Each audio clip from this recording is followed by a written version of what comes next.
Well, Hello. It's my site now. hey everyone, welcome to GameFace episode 292 on Sifted Games at sifted.net. We still haven't got the one shot for me fixed. I tried, it worked all morning, and then literally right before we went live, the camera stopped feeding into the TriCaster. I don't know what's going on there, but I will say this, we do have this. We've got your chat back for episode 292, so that part's good. And Matt's one shot is still looking good. What's up, Matt? Yeah, it was very moody. It is. It's like the Batman. The dramatic lighting, absolutely. Did you go see the new Batman movie? I did. What'd you think? I surprised myself by liking it a lot. Oh, yeah? It's too damn long, and I gave up about 2/3 of the way through trying to figure out how many acts it had, because it's basically a streaming show that you binge for 3 hours. Oh, really? Is that kind of how it's structured? It's kind of episodic, yeah. But I liked it a lot. Like, it's like it all kind of worked. I do think the Riddler plot is very today. It's very, he's a streamer and he's got like followers and he's inciting them to like do horrible shit and things like that. But like it's like he's like a conspiracy theorist. The problem is I think it's a little irresponsible to make the conspiracy theorist villain correct.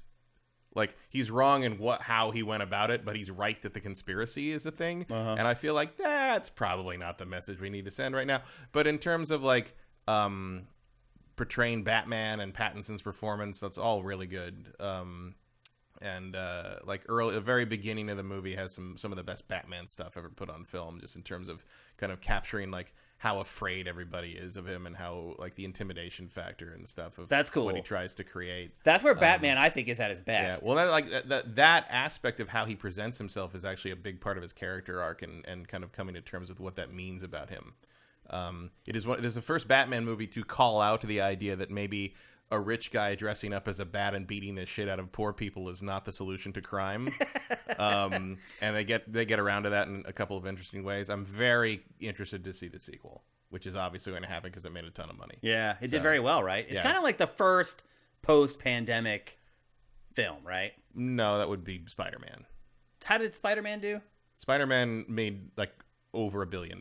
Oh, okay. Spider-Man I didn't realize it had done that well. Spider-Man is like the number 3 opening something of all. Like, Spider-Man set records for non-pandemic times. Oh wow, I didn't realize that. Oh yeah, Spider-Man. And I called that back when the trailer first ran with, I think, Mortal Kombat or whatever, one of the first movies I saw, after the vaccinations happened, back in like March or April.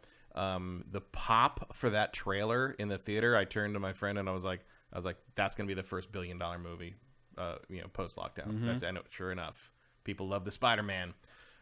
So as much as a film fan and a film snob as I can be, I would like to note to the people who are complaining all the time about superhero movies and how I go, real cinema is it? Well, the next time you're watching your real cinema movie in a movie theater, remember that you're in that movie theater because Spider-Man and Batman saved it. It's kind of true. Yeah, I mean, honestly, superhero movies have kind of saved. Even before before the pandemic. Sure. Also, 140 movies come out every year, and maybe 6 of them are superhero movies. They just so happen to be the ones that people want to watch. The ones people want to watch and the ones that are advertised. But if you know what you're going to do, what you want to see, you can find. It's just like games. It's like games are more than, like, I don't know, whatever the latest Sony exclusive is and Assassin's Creed. But you wouldn't know that by watching NFL ads, would you? Yeah. I just talked about this on this morning's Good Morning Gaming. And actually, I'm curious to get your take on this very quickly. One thing that's really kind of surprised me over the years is how comic book characters, things that I really liked when I was a kid, and honestly I was made fun of for liking comic books back then, and I was a nerd or whatever, an outsider or whatever they called me. How interesting is it that all these people who used to make fun of people like us for liking comic books now have just kind of been assimilated into this market of people who just now all of a sudden love superhero stuff? How do you think that was accomplished? Was it marketing? Was it just a shift of mindset? It is marketing, but part of it is because the people who are in charge of the marketing were people like us. Okay, so we grew up and got jobs of power, and then the marketing and the culture then informed the people who didn't like it before that this is a thing to do. Okay, and some of it's the quality of it. I remember when the first X-Men movie came out. I was working at a 24-hour fitness, and it was like the day before it came out, July 4th, 2000. And I says, like, who's going to see X-Men tomorrow? And everyone in that fucking room was like, who would want to see that nerd shit? And it's just like, yeah, I'm like, really? You don't want to see like Halle Berry and Patrick? And they're like really? Halle Berry's in a superhero? And like by the next X-Men movie, I was like, oh my god, Wolverine! And like 3 months later, they were calling the biggest, like muscliest superhero looking trainer in the gym Wolverine. You know, like it's just it's pretty crazy how it's happened. Yeah, I mean, it's like I'm sure you remember what it was like when we were kids. Yeah. I mean, like we were. Yeah, I mean, I never got much heat on that stuff. Like really. none of the dudes on my basketball team were reading comic books on the bus like I was. Like we there were some on our team. Like I don't know. I got a little lucky in that regard, and partly because when I was a kid, I was so kind of like blind to meanness. Yeah. That like I didn't always. I'm kind of that way. I didn't always understand that like someone was being mean to me until I mean, they were trying to hit me. That was different. But but I was like they're going, and like after a while you realize like they're not really interested in Godzilla. They're just trying to make you sound stupid. Right. And I was like, well, I don't care. I still feel like that happens to me a lot. There's a lot of times where I give people the benefit of the doubt, and I just am like, no, they're not being a jerk, and they are being a jerk. Some people may call it being naive or whatever. I call it trying to look for the good in people instead of the bad. Yeah. I mean, the internet could really use a whole lot more of that, let me tell you. I mean, I usually pick up on stuff like that fairly quick, but like I found the best way to turn that around is to start asking them to explain what they mean. Yeah. Just like when someone tells like a shitty joke or like a racist or a sexist joke, like just act like you don't get it and make them explain why it's funny. That works a lot. It's like because then they have to start really thinking about it, and they're like, why is it? Well, why is I don't get it? Why is it fun? And like then they have to like explain like the actual stereotype or thing that it's based on, and they like realize like it's really not funny at all, is it? Or maybe they do still think it's funny, but they realize it's not something they should admit that they believe. Yeah. Which is good enough for me. Just stay quiet. Yeah. But like, yeah, I think I think it was mainly like it became what the mainstream media diet is, and they don't, and they're good. I mean, they got to be good. Obviously people don't just completely mindlessly go see these things. Otherwise, the Zack Snyder DC movies would still be going. But like you make something quality and you make something that makes people care, and like, like, I mean, it worked on me too. I mean, I never cared about the Avengers before. I mean, I always kind of did, but I mean, I knew what they were, but I was an X-Men, Spider-Man kid, and Batman. Like, the Avengers were like the embarrassing old heroes that nobody knew what to do with for most of my. But your mind was open to. I knew of them, but your mind was just open in general to superheroes. Yeah. Yeah. It wasn't something you were closed off to, and a lot of people were. But I was pretty closed off to the idea of a good Thor movie. Yeah. But like, we got a couple of those. Yeah, so that's true.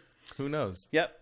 So anyway, I hope you guys enjoy Batman. All I really care is if people like stuff and they enjoy it. I mean, it's so long. They get some entertainment value. I did see it at like it was a 10:20 showing, so we got it at like 1:30 in the morning. I think I did like it more than anybody else in my group. Partly that was probably because it was like 1:30 a.m. No. But like that changes things. It's different, but it's coming to HBO Max on April 19th. So even if you don't want to go sit in a theater for 3 hours, you don't have long to wait. Yeah. I didn't realize that actually. That's quick. So this 6 weeks theatrical run. That's standard theatrical run these days. But usually you wait. Used to be there was a big buffer in between. Yeah, because you wanted people to get built. And now it's like, nope, just throw it up there. Like they should. They're doing it the right way now. Yeah, and it really diffuses the FOMO and wanting to go see it in a theater, which is like good for people who don't want to go out right now. Yeah. But I mean, I can get used to that. I mean, Spider-Man's already coming to Blu-ray like next month. Is that true? Yeah. Wow. Eternals already have Eternals. Yeah, I haven't seen the new Spider-Man film yet, so it's so good. It's gonna work for me. I've heard good things about it. I heard good things about Batman too. It seems like most people like it a lot. Yeah, I liked it. It's real good. I put it up there in the same. It's not on the same quality as it, but I would put it in the same league as The Dark Knight in terms of a take on Batman. That's big words. Obviously, there's no Heath Ledger equivalent here. Yeah. But like in terms of like, I like that. I like that version. I like what you're doing there. It's gorgeous, visually gorgeous. Like it might be the best looking Batman movie. Wow. That's actually one thing that almost all Batmans have gotten right. Yeah, they look good. I would say Dark Knight Rises doesn't look very good.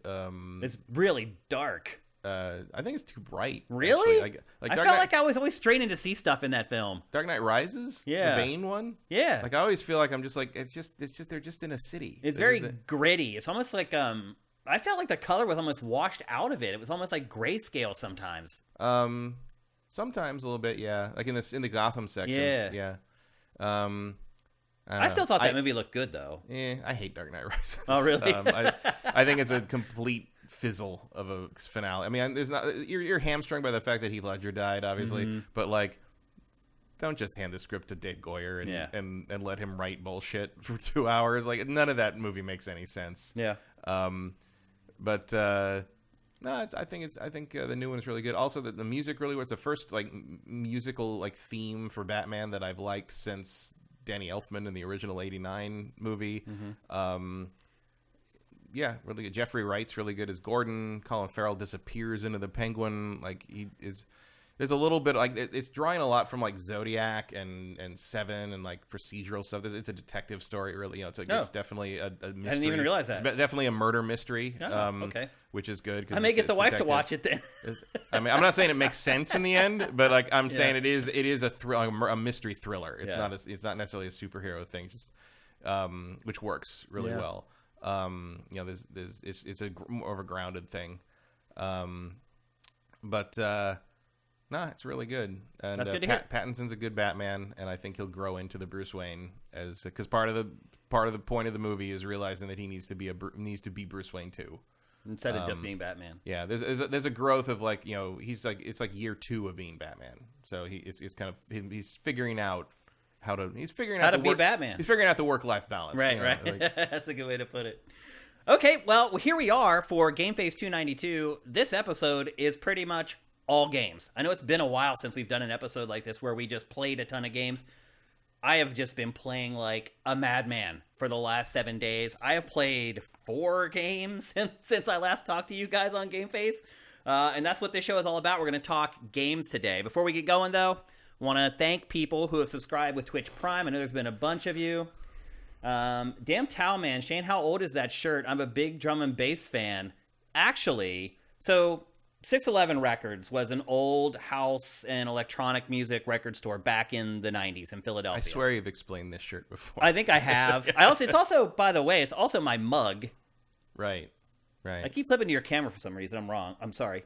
I also have a mug that sits here every episode because my good friend Nigel Richards is the one who owned the record store. And it was one of the top 3 electronic record stores during the whole rave boom back in the early to mid 90s. So some people do know it as drum and bass because the parties that 611 would throw would be techno and drum and bass, but they sold everything. And I went in there and bought house. I'm a house DJ. So anyway, the shirt is actually brand new. My buddy Nigel just decided to reissue the shirts because people like me have lost them because it's been 20 years since the store closed. And so people like me had lost them, and he just went on Facebook and was like, hey, Shane, you want a 611 shirt? I was like, hell yeah. He's like, send me $12, and I did, and he sent it to me. So I had a lot of good times at 611 Records. Going shopping for records every Tuesday, just really shopping for anything on Tuesday when the hot stuff comes out. That's the way games are. Like all pop culture media, for whatever reason, Tuesday is the day. That was when the shipping happened. Yep. Yeah. And me and my buddies would go to 611 Records every Tuesday, and you just hang out, talk about whatever events were happening over the weekend, who was DJing where, hey, here's this track that I found, listen to it. It was awesome. I just miss all that stuff. Like the Bare Naked Ladies Brian Wilson song says, drove downtown in the rain, 9:30 on a Tuesday night, just to check out the late night record shop. There you go. So I miss it, man. I just miss going to record stores in general. But anyway, thanks for asking, and that's the story. Let's check out some Twitch Prime Minority Games. Thank you for subscribing at Tier 1. Mitch Sikorsky says 45-day window before going to HBO Max. Okay. I know I saw some stuff up here earlier. Oh, iViz, thank you for Twitch Prime. Are there any more? I want to make sure I get you guys in here. Justin Horman, thank you for subscribing at Tier 2. Corey Film, thank you for 100 bits. That's awesome. Johnny Hurricane, how you doing, brother? Thank you for Twitch Prime. Karma Lounge, thank you for Twitch Prime. Don Lionheart, thank you for the bit. You guys are doing awesome. Toast9, thank you for Twitch Prime. And FF8, Master C, thank you. Don Lionheart, thank you. And I think that's really it. Yep, because that's where the chat starts because we finally got the computer back up and working here for this week's episode. So let me get down to the bottom here before we switch away. Rigor Mortis UK got in at the last minute. Thank you for Twitch Prime. You're awesome, man. All right. And I did it again, Matt. I keep flipping you. I think I have the camera numbers wrong in the TriCaster, and it's just muscle memory for me to flip to that camera. I'll try to get it fixed before the end of the show, guys. All right, we're going to kick off the show with the biggest release of the week, and that is Gran Turismo 7. I think it's safe to say that's the biggest release of the week. Oh, yeah. It would be in most weeks, and this was actually a good week for game. This whole month is a good week for game releases. There's good stuff all month long. Our shows are going to be excellent for the rest of March. Like I said, we have 4 games we're talking about today, and we're kicking it off with Gran Turismo 7. Matt, how big of a Gran Turismo fan have you been in the past? Zero. Like you didn't even like them back in the OG PlayStation? Back in the day, PS2? they were the only game in town, more or less. I mean, I imported the first one from Japan when it first came out. And that was cool. But there's nothing else like it. And then GT2, I thought was a disappointment. Also PlayStation 1. And expanded a bunch of stuff, but the graphics got much worse, and I found it almost impossible to drive in it because the pop-in was so bad. And then I bought I actually bought the PS2 when the bundle with GTA 3 A-Spec came out, and that was fine. I don't remember that game very well. What, A-Spec? Yeah. I remember it was one of the most anticipated games ever up to that point. Oh, yeah. And like, then, that just doesn't happen with Gran Turismo anymore. No, the importance of GT back in the day can't be overstated, but now it's barely a radar blip for most people. Yeah, I felt... racing games just kind of stopped being the benchmark for things. Yeah. And then 4, I know I didn't play 6, and I didn't play Sport. I played Sport. And I can't remember if I played 5. And I don't remember anything about 4.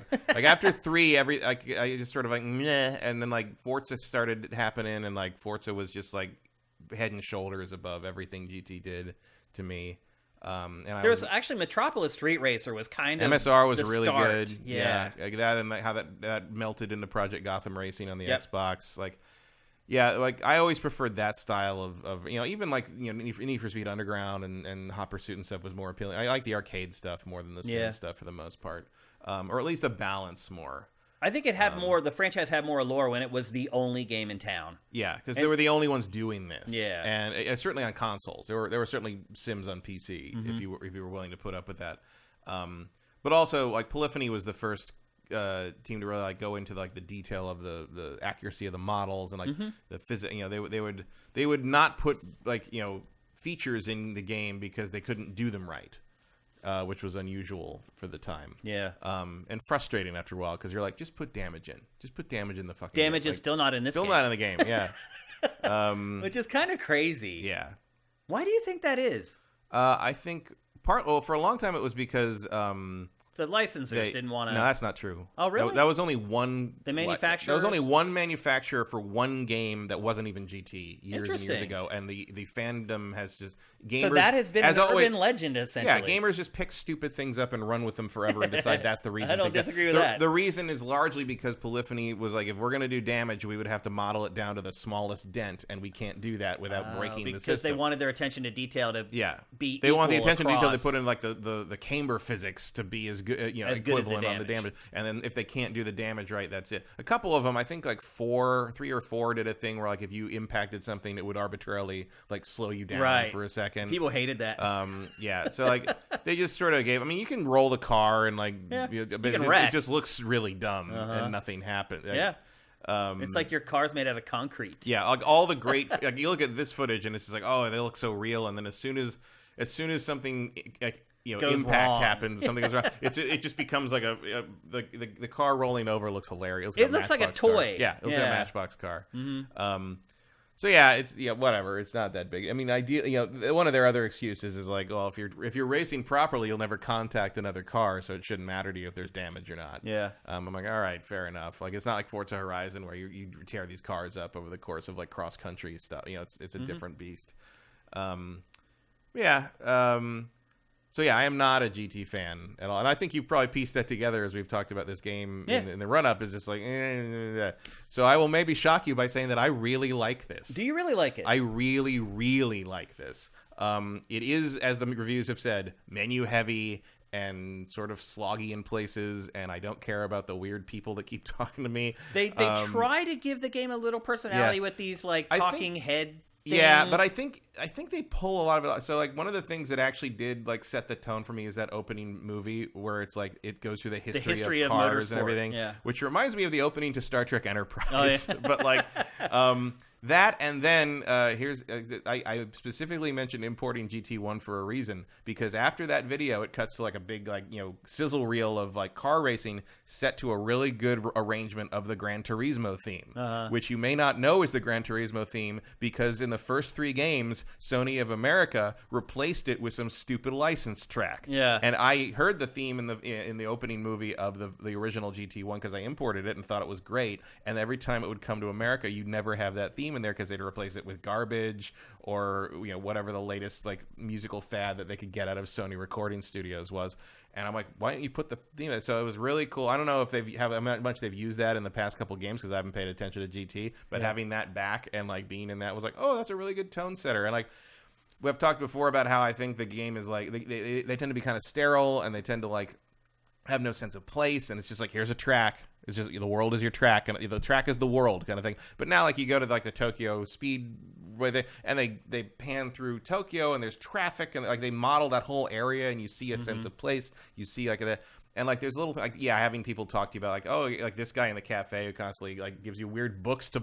It's like, I wish I was living a life where I just went to a cafe. So I'd like you to collect these 3 cars in the next week. I'm just like, okay, when cool. you come back, I'm gonna read you about 5,000 words about those cars. But if you go back to that cafe and talk, sometimes you run in like they have the actual like designers of these cars in there, and they'll give you like little personal stories about things, and like that's cool. It was cool at first. I just started skipping past them after a while. I mean, I skip past kind of the busy work of it, but I do like the color commentary stuff and the histories of the cars I have in the little like garage thing. It's an improvement. I will say that it does have more personality. Yeah, it is embracing the love of cars in a way that previously I think only Forza really hit on. I think the more you love cars, the more you're going to love this game. For sure. This game was created by, and I would argue that Yamauchi maybe is getting a little out of touch because Here's the thing, Matt. The automobile culture is changing. Cars are becoming electric. You can't even buy like stick shifts anymore in most cars. Even like the new Z, like in the US, you can't hardly get it. They're gonna make like 10 like stick shifts in the US or whatever. Cost so much. I remember when getting the stick shift was the cheaper option. Right. Yeah. And now it's like this niche thing, and it's hard to get them. Cars aren't running on gas anymore. Like, this game already no longer really represents what modern car culture is anymore. Well, also like the more and more as I've interacting with younger people, like they don't understand this car culture idea. Like they don't have a love for cars. They own a car because they have to it's a means around. To an end. Yeah. A lot of them hate driving. A lot of them are too nervous to drive properly. Which is probably why so many of those Priuses out there irritate the fuck out of me. Like it's a different world. Like to me, I grew up, and part of that's a privilege thing. Part of that's an income level thing. Like I grew up and my dad had a collection of classic '50s Chevys, and like not for long. He had like four Chevys, and like that was cool. And like so and getting my own car was a big deal because like it was just cars were a thing. My mom likes to drive. I drive aggressively like my mom does. Like you hear me swear, I learned that from my mom. Like that's, I call people on the road things that my mom called people on the road. It's a tradition. Yeah. And that stuff trickles down for sure. And like so I appreciate it. And I do think there is a self-awareness of that in this game. I think that's the reason it has that big history montage at the beginning. Partly to set the tone, but also because like this game in a weird way feels like looking backwards at all times. Yeah. Like it feels like it's out of touch in some ways to me. I don't know if I'd say out of touch so much as I'd say that the car sim, the real driving simulator, is becoming a fantasy RPG because it doesn't exist anymore. It really, I know. It's crazy. And like it's and that is probably also part of why these racing games do not burn up the charts anymore, because people can't relate to them anymore. Yeah, you don't relate. Not just that, like Need for Speed. Like people love the Fast and the Furious movies, sure, but what was the turning point on the Fast and Furious movies when they stopped being about car racing and started being about heist action? Yeah. Right? And Yeah. family, of course. Right, yeah, and family. But like funny. I don't think you can trade on the cool car thing anymore. Yeah, so much. I don't think you can either. I mean, an individual, obviously, Batman does. I mean, a lot of Gen Z people detest gas-guzzling cars. Yeah. Well, as they should, because they're, you know... They're going to have to live on this planet. They're going to have to live with it, yeah. I mean, like, when they're our age and, like, fighting squirrels for water in the mutant wastelands, you can point directly to the culture that created something like Gran Turismo as why that's happening. That's why I was saying it feels a little out of touch. I mean, the other option is to just not make the game, right? And which isn't an option. I'm sure at some point that like the guy at the cafe will give me a booklet and make me collect EVs. You know, I'm sure that there'll be electric vehicles. You know, even Forza has that. Well, you got to realize it took 8 years to make this mainline Gran Turismo. True. It's been 8 years since the last one, so I would guess the next one will absolutely be dominated by electric cars if Yamauchi is willing to do it. Maybe like he is such an old school car guy. I mean, we've both been to those old Polyphony. I don't know if they're still in. I imagine they still are. They're probably still there. Where like the building was basically designed for them. Like they've all the offices are like look like parking garages. Yeah. Which is like, God, that must take a toll on your psychological well-being after a while. That was the first time I ever saw the sleep capsules people in an office. Sleeping under their desks and these little things. Like, when they invited us there. Yeah. And people are sleeping under the desk. Because they're like, oh, it's daytime, so the devs are asleep. You would think that like it was like walking through a bat cave. Yeah. It was you would think they're inviting the journalists over. Okay, everybody wake up. No. We don't want you sleeping under your desk. No, they left them sleeping under the desk. It was like 1 PM, and it was if you didn't know everyone was sleeping under their desk, you'd think the office was empty. I know. It was amazing. It was weird. And they had like an elevator, like all the like a car lift, basically. Yeah, a car lift, because all the execs parked all their Ferraris and stuff on the roof. Yeah. But they had a car lift that they could lower the car on any floor and roll the car out into the middle of the office, and so people could look at the car while they were working on the car models. Yeah.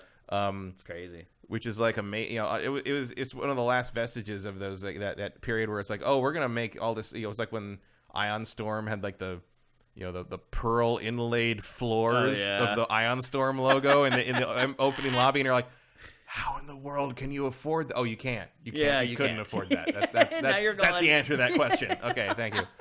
Yeah. So yeah, there is an element of sort of a throwback here, and that may be one of the reasons I like it, because it is just a sort of like you know, it's doing kind of the Forza thing. But Forza like does try to look forward a little more, or at least Horizon does. I don't know. I'm interested to see what Forza Motorsport 9, 8. Is it 8? If they use a number, but I don't think they will. I think it'll just be they'll Forza reboot Motorsport it. again. Yeah. But yeah, I am shocked at how much I like this game. Like I really enjoy the racing. I like the assists they've done. You know, the racing line works. They've taken a lot of lessons from Forza in terms of usability and user experience. They still need auto tuning. When you upgrade the car, you still have to. You know, they do the thing where like you got a performance point level, which is like the Forza point level. Rating, basically. The rating, but like you'll hit a thing like early on. They're like, okay, we want you to participate in this race, but to do that, you need a car of this, you know, it'll recommend you should have like 450 or whatever. Yep. And then you got to go in the thing and find the right combination of parts that like raises your rating of 450. Yep. And I can do that, okay, but you know what I'd much rather do? Just be like, pick a number and have it just pick the parts like Forza does to upgrade my car to that, because I don't care about the tuning and all that. That's annoying to me. And of course, you've got the license tests, which are bad. Which start out really friggin' slow. It's like it's like turn or stop. Although I will say, stop. The one license test I haven't been able to get a gold ranking on so far is that first turn one. Oh yeah, because they give you that TT and it turns so awful, right? No, that's the second one. Oh, that's the second one. That's the one in the fast car. The first one, I don't remember what the first one is. It's a slower kind of. Is it a Volkswagen Beetle? Maybe it's not a Beetle. It's some compact thing. Yeah. I don't remember, but it's just like I am something like 0.002 of a second off the gold on that, and I just can't get it. Yep. And I will say that like it hasn't been that bad, because like I don't think there's been a license test so far. I've only got A and B, but I don't think there's been a license test I didn't get a silver on the first try. Yeah, but getting that gold, but you don't get a reward for silver. Right. You get a reward for all bronze, and you get a reward for all gold, but you get silver. It doesn't matter. Yeah, silver's nothing. Well, they want to get you over the top there. Yeah. They're like,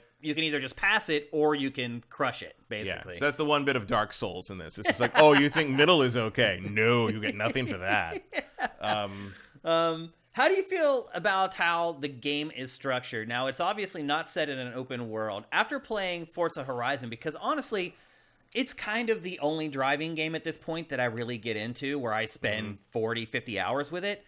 It is very strange now to play a driving game where you're transported to each track, where you're not in this open world and you can just like drive to the track. And Forza Horizon does kind of do that anyway. Like, you get there, and then it just loads in the track, but it still gives you the feeling of continuity. Yeah, but I don't care about that in this. Like, because Forza Motorsport's not going to do that either. Yeah, probably not. Like, Horizon is specifically an open world arcade racer. It is not doing what this is.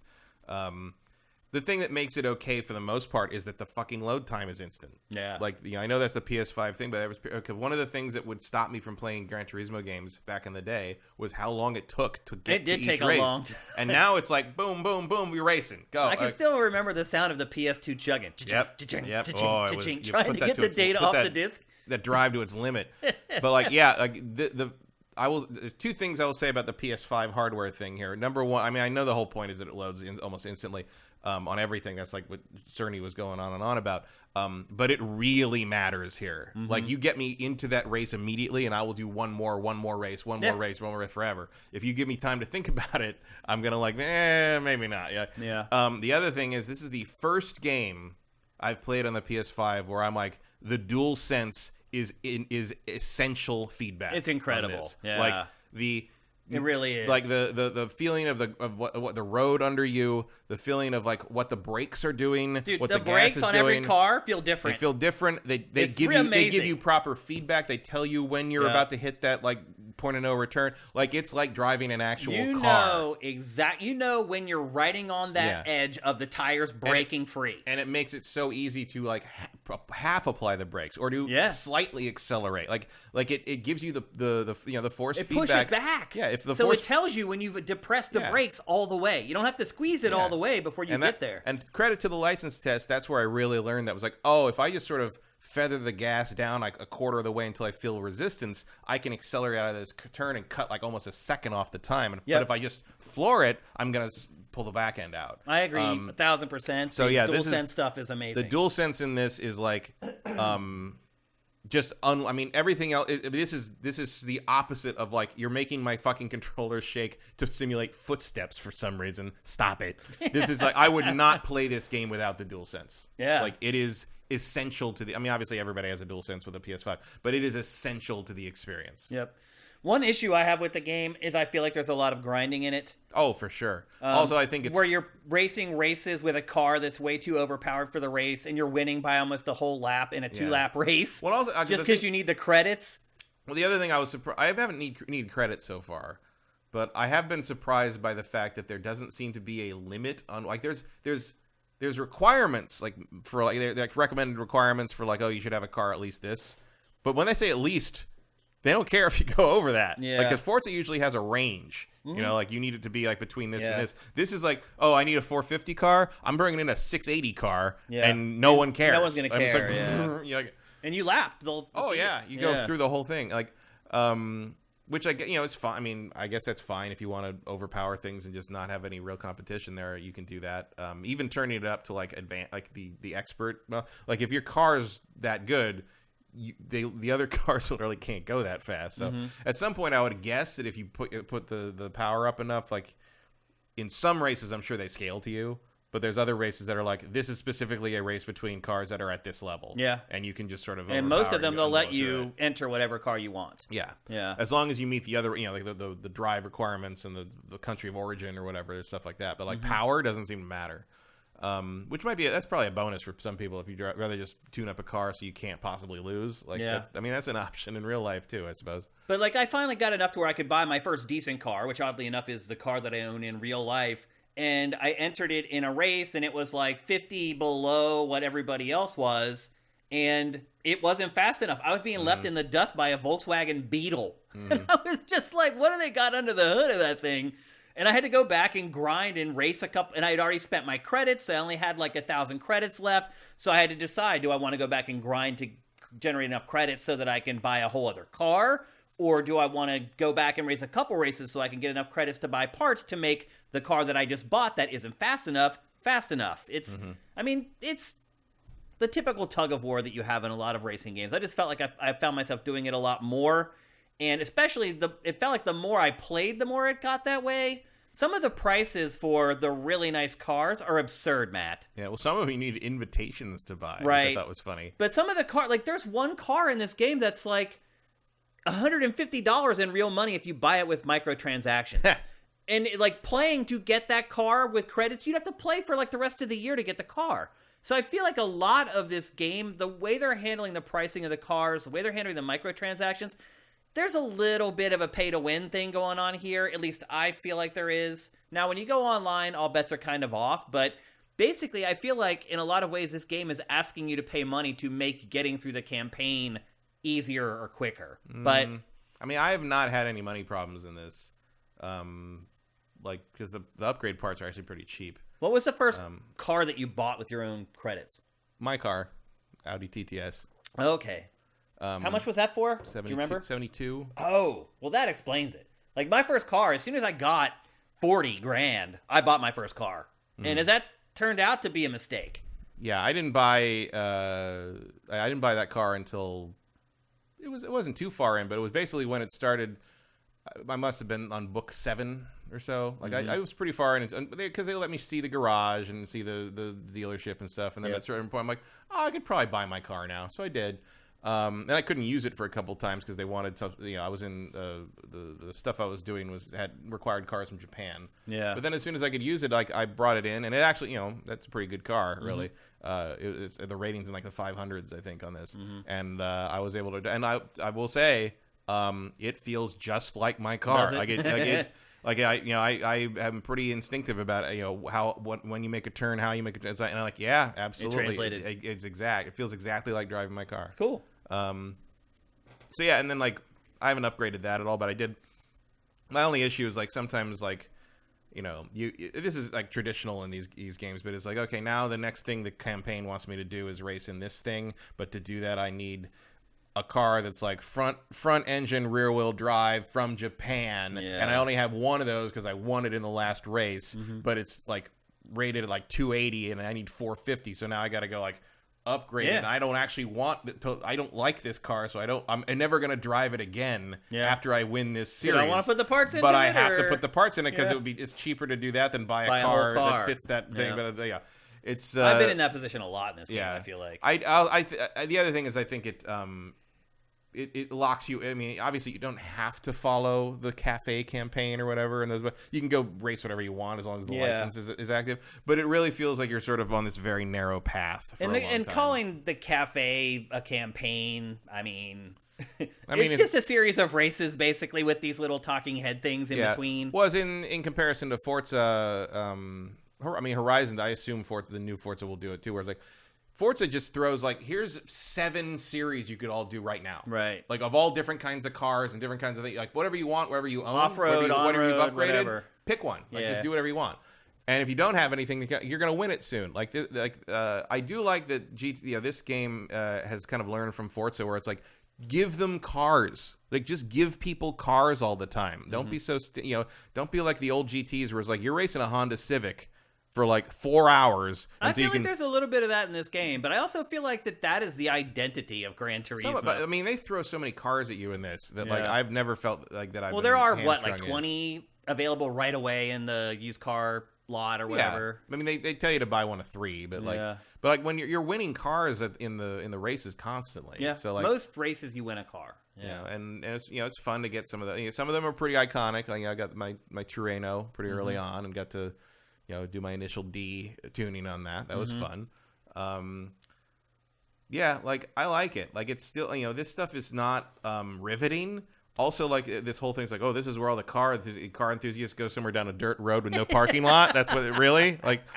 The whole thing is a little flimsy. That's the thing is where Forza, like especially with Horizon, is a little too broy and embarrassing. This is just pretentious as hell. Right. Like it's just like this is the rich guy's game, basically. This is what Yamauchi wants his life to be, basically. Exactly. Whereas like He's like, if I can just live down a dirt road from this little coffee cafe where I take my $400,000 car and park it Yeah. and talk to some other guy who showed up in a $700,000 Right. car about our cars. And here comes this other guy who wants to know if that's my year. Oh, he's the guy who designed the car I drove to this cafe. Oh, wow, we're going to sit down and have a chat. It's like, whereas like Forza is just like a bunch of Australian guys going like, what if we got to just drink and then drive and no one could do anything about it? It's like that's great. Yeah, it's two very different takes on what sort of car culture should be. Yeah, Veritas says seems incredibly boring. I could see where watching this footage you would be. This game is freaking. Oh yeah, boring. if you thought the stat screens on Elden Ring were impenetrable.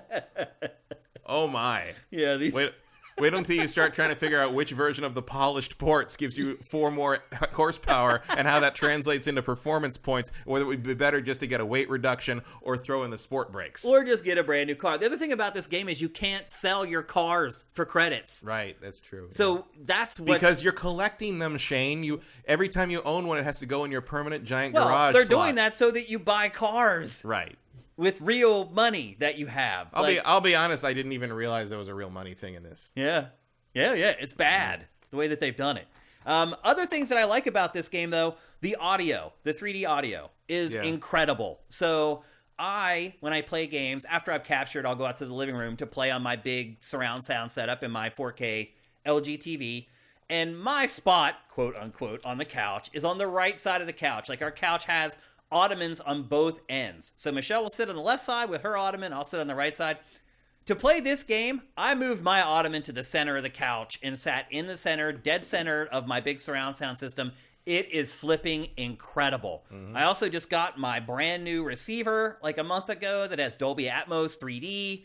It sounds amazing. Like the way that they've tuned the different elements of the audio, it really sounds like you're in the car. Yep. Like the engine isn't all that overpowering. Like I hear more of like the rattle of the stuff inside the cabin and the wind and the sound of the tires more than I hear the actual engine, which is how it really works. And you hear the engine more if you pull to an outside the car viewpoint. Like it's all done like this. Very well done. It's really, really good. So horrible music though. Holy crap, man. I actually like the music. I don't like the pop punk. I think the music in this game is so bad. I've liked the music so far. Do you like Music Rally where they play like the EDM versions of like I thought that was fun. Duty-free tracks? Like, well, the Royal Philharmonic is not duty-free tracks. Well, the songs are. Those songs are hundreds of years old. Like, they don't have to pay a license for any of that stuff. Yeah. But like that is also, again, that is part of Yamauchi's car culture. He's old. It's like you're driving along, listening to classical music. I mean, I enjoy it. I thought are you that's effing fun. kidding me? I thought the music in this game was terrible. It was either crap like that, or for whatever reason, the 80s butt rock that every Japanese developer seems to love, where it's just like it's like Sonic. The guitar solo goes on for like 5 minutes. It's just... there's a lot of J-rock in it. It literally sounds like the music was made in like 1984 to me. No, that's just what it is. By like a White Snake knockoff band. No, that's just what J-rock is. I know. I've been hearing it for years. I hate it. It doesn't change. I know. Enough. It's been the same for forever, and I just don't like it. If you like it, you're probably going to love the music in this. I hate it. I like the weird classical stuff, and I like the mix of things. I don't like it when there's like a subsection of the soundtrack which is like, I just didn't know Sum 41 had that much influence. It's like wow, everybody in here is just doing this like kind of, I don't know, let's do Green Day, but let's not do it that good, kind of thing. Like it's weird. It's like C-list Green Day impersonators, but then like the rest of it I actually really like, and I also love the weather. The weather, and it's really well done. And look, by the way, people, like, I see people saying, "Oh, it doesn't like." I do like classical music. When you put it to some generic ass like EDM beat, it's different. I mean, I've heard that on the music, whatever that. Basically, that's there to like occupy you while it installs. Yeah, right? yeah. I've not gone back to it, by the way. I went back and played a few more, like because the others are indeed like the J-Rock, butt rock Music stuff. Rally is what it's called. Yeah, and then which I guess they're going to keep adding to because it threatens that at the end of it. Right. But I mean, I didn't mind that, but I don't see the point of playing that, especially because you don't get anything in the main game for it. Yeah. You just unlock more songs, which to some people would probably feel like a negative. Me. The sixth one, the big final one, is another like EDM classical music track, which I thought was funny. But in the main game, most of the classical music is just the classical music tracks. Yeah, I'm okay with that stuff. It's when they try to throw a dance beat behind it that I'm like, what is going on here? But and I still like it better than the butt rock, I'll add. Yeah, but like the weather, there's a couple races I did, and specifically races I did in my Audi, where I'm like, I think the Tokyo Highway one was like, it was raining the whole time, and like, first off, the rain has a direction. So, like, if you turn into the rain, it's harder to see, which is great. And when you go through tunnels, it rolls off the car, realistically. And it leaves that little, like, patch of wet on the side where the wipers end. Yep. And that stays there. Yeah. Like, it's so good. Oh, the game is gorgeous, so man. Good. It really is gorgeous. Just across the board, the cars, the lighting, everything about it. It's like, I've watched more replays in this than any other racing game I've probably ever owned. I'd agree. Like, like the race ends and incredible. I stick around. I don't immediately just tap out. I'll watch at least for like 20 seconds of the replay. Yeah, it's really the game's good. Gorgeous. Yeah, really good. I mean, this is also available for PS4. This is a second game in a row where you can see that the work was done on the PS5 version to make the PS5 version significantly better looking than the PS4 it's like I've said, version. because of the architecture and how things work now, you're literally just turning the sliders down for the PS4. Until one thing of note, properly. by the way, this is not a free upgrade from PS4 to PS5. No, Horizon, I think those are over. It is. Horizon Forbidden West was the last one. Yeah. And they only did that begrudgingly after fans complained. Yeah, because they already said they would. Yep. So from now on, all PS5 upgrades are going to cost you $10, and this is included. PS5 games are $70 now. Yeah, it's just the how way it is. Sony First party ones stuff anyway. Yeah. But I agree with you. Like, this is a quality game. Did you play online much? I played a couple of online races, like the sport thing. It's basically or whatever. GT Sport. It's GT they basically Sport. just took GT Sport and just put it in the game. My main problem with it is like it takes so long to Yeah. get into a race. You gotta go wait for people, and then you gotta run a qualifying. Yep. I do enjoy that, like when you first load that up, it's got this whole thing where it's like you're gonna be you're gonna be penalized if you run into other people. Everybody be respectful of each other. Let's have a clean race and everybody have fun. I was like, sir, are you new? Have you never been online before? And sure enough, like on the first turn, like some guy named Dan was just barreling through, and of course they make him a ghost as after he hits the first car, he turns like, intangible and like runs through everybody else and hits a wall. Yeah. And then he's got a big thing over him for the rest of the race saying what his time penalty is for doing that. And I raced a couple of those. There's only like one race I could do because it was the daily race or whatever. Yeah. And then I went into the lobbies and poked around the other multiplayer thing about, which I think hilarious. I think it's hilarious that the multiplayer gateway is the fucking dock, like the boat dock. It's like, oh, is that where I get on my sailboat and go to the track day and go to, I'm just like, I'm like this. As you said, very pretentious. This game, you're basically playing Pachter. Yeah, you are kind of. You're right. That's a good way to put it. That's kind of his life. He has his boat docked right outside his This is the Michael Pachter RPG. Yep.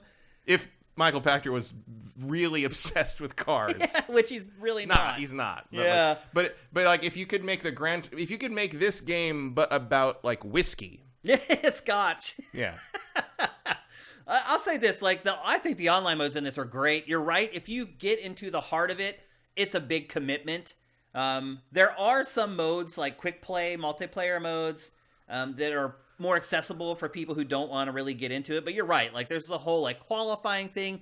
But I would add. Also, I get real tired of starting in 8th place. Yeah. Does that ever change? It doesn't. You always start last. You mean online or just in general? Online, I was able to run like a qualifying run and started in 4th. But like on the offline campaign, you're always last. Yeah, like, you always have to fight through the I'm like, dude, do you know how many of these races I've won this year? Like, I should be in first at this place. Point. Yeah. I do miss that one of the, I think it was 3 or one, maybe it was 2. Like one of the old ones let you run a qualifying lap if you wanted to like improve your pole position. Mm-hmm. Improve your starting position, which I actually appreciated it sometimes, because sometimes you just don't want to pass 7 other cars. Yeah. Because while you're trying to fight through the pack, that guy in first is getting way ahead. Yeah, you have to chase him down. I thought the online was great. There are simple online lobbies, as you said, for people who just want to jump in and race, and there are the daily races to kind of keep you engaged on a day-to-day basis. But I found the standard multiplayer was a lot easier because you didn't have to wait for like 4 minutes. The next race will start. It's like, okay, just let me play. Yeah, but there's also the hardcore like iRacing style. hyper-realistic simulation, and if you do get into those, one, you're going to get your ass whooped. I know I did. Like, the people who are driving in those things are literally like pro race drivers, it felt like. But the stakes feel so high because you've gone through the qualifying. Like, I don't know, when you're putting some skin in the game before you ever race, and I know when the race finally starts, I'm sitting there and I'm a little nervous, like waiting for the race to start. Like, that doesn't happen to me in online games hardly at all anymore, but it happens in this. So I really like the online environment. There's also 2-player split screen in this, believe it or not. Yeah. So if you want to play local, that's pretty cool. You don't get a lot of that anymore in modern racing games. So overall, I would just say it's really the total package. It's a very pretty game. It sounds great. It plays very well. But it still, to me, is very sterile and lacks personality. And I think you nailed it when you said pretentious. Yeah, I mean, I think it's an improvement. Oh, yeah, for sure. It's just, you're still comparing it to Forza, and it's still going to fall short in that category. But it is the most charismatic Gran Turismo ever made. Like, which isn't saying a whole Which is lot. not saying, the bar's on the ground, but, Yeah. like... I appreciate that they recognize that they need to do that and put the effort in to try to do that. I'm not saying they succeeded 100%, but like, it doesn't feel like wandering around a white void that happens to have cars every few feet. Yeah. Like GT5 was. Would you agree with me that if you haven't been a fan of Gran Turismo in the past, you probably shouldn't spend the money on this one either? Probably not. I mean, but I will say if you liked it before and you felt that it's just fallen behind in terms of presentation and sort of like that intangible feeling of like, hey, do you like these things, or are you just trying to simulate the mechanics of this thing?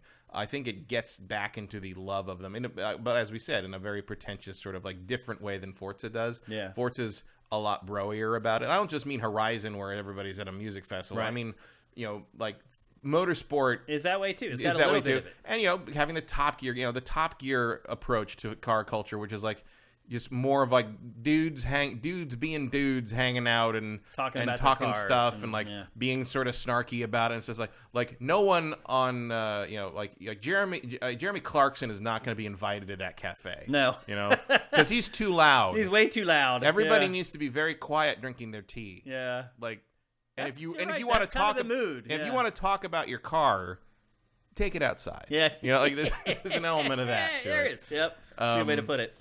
But I appreciate that they tried to make it something more engaging. It is more engaging. It's just not as engaging as the competition. Luckily for them, the competition is not out yet. It's still in the garage, and who knows what's happening with that. Yeah. Like, I really thought that game would be out by now. But yeah, I mean, I think we all did. But like, it's not. It's not. And so they showed that. They showed that like at E3 2019. Yeah, right? they showed it when they debuted the Xbox 3 Series years X. ago. Yep. I don't know what's going on. Now look, like Forza may come out and we'll just be like, oh, now we know why. Yeah, now we know why they were presenting. They really were making the Michael Pachter RPG. Like there is a brandy collecting game in this. And then you have to deliver it in the cars. In the car without spilling it. Right. Yeah. Because each sip is worth $1,000. Yes. You have to hold it. Like that's going to be the PSVR version. You have to hold it up as you drive down Tokyo hills like an Initial D, not spilling a drop. Yeah. That's funny. Okay, so there you go. That's Gran Turismo 7. I think that's 2 thumbs up from us. Yeah. I give it a thumbs up. Yeah. I mean, it's not going to change your mind, but it kind of did change my mind. Like I have had no interest in this series for years, and I didn't even want to play this. And I loaded it up, and it really pulled me in. Yep. Now maybe that was partly because of what I played right before it. Yeah. And it meant if I get sucked into this game, it means I can have excuse not going back to the one I just played. We'll get to that one in a little bit. But no, this was much like the Batman. I was like, oh wow, I really like this. Yeah. Like, so that was nice. I was pleasantly surprised by this game. Am I going to tell you to spend $70 on it? That's a tough one. But if the day comes when it's cheaper and you kind of have that sort of like, oh, I liked Gran Turismo, but I don't like, give it a shot at like $30 when the day comes, $35. I will say this. It's been 8 years since the last Gran Turismo mainline, and I think it'll take another 8 years for the next one. Probably. And I think that's about the right amount of time. Yeah, it seems to take them about that much time to evolve. Anyway. Yeah. So like the next one will probably be about as good as Forza 6. Probably. Yeah. Yeah.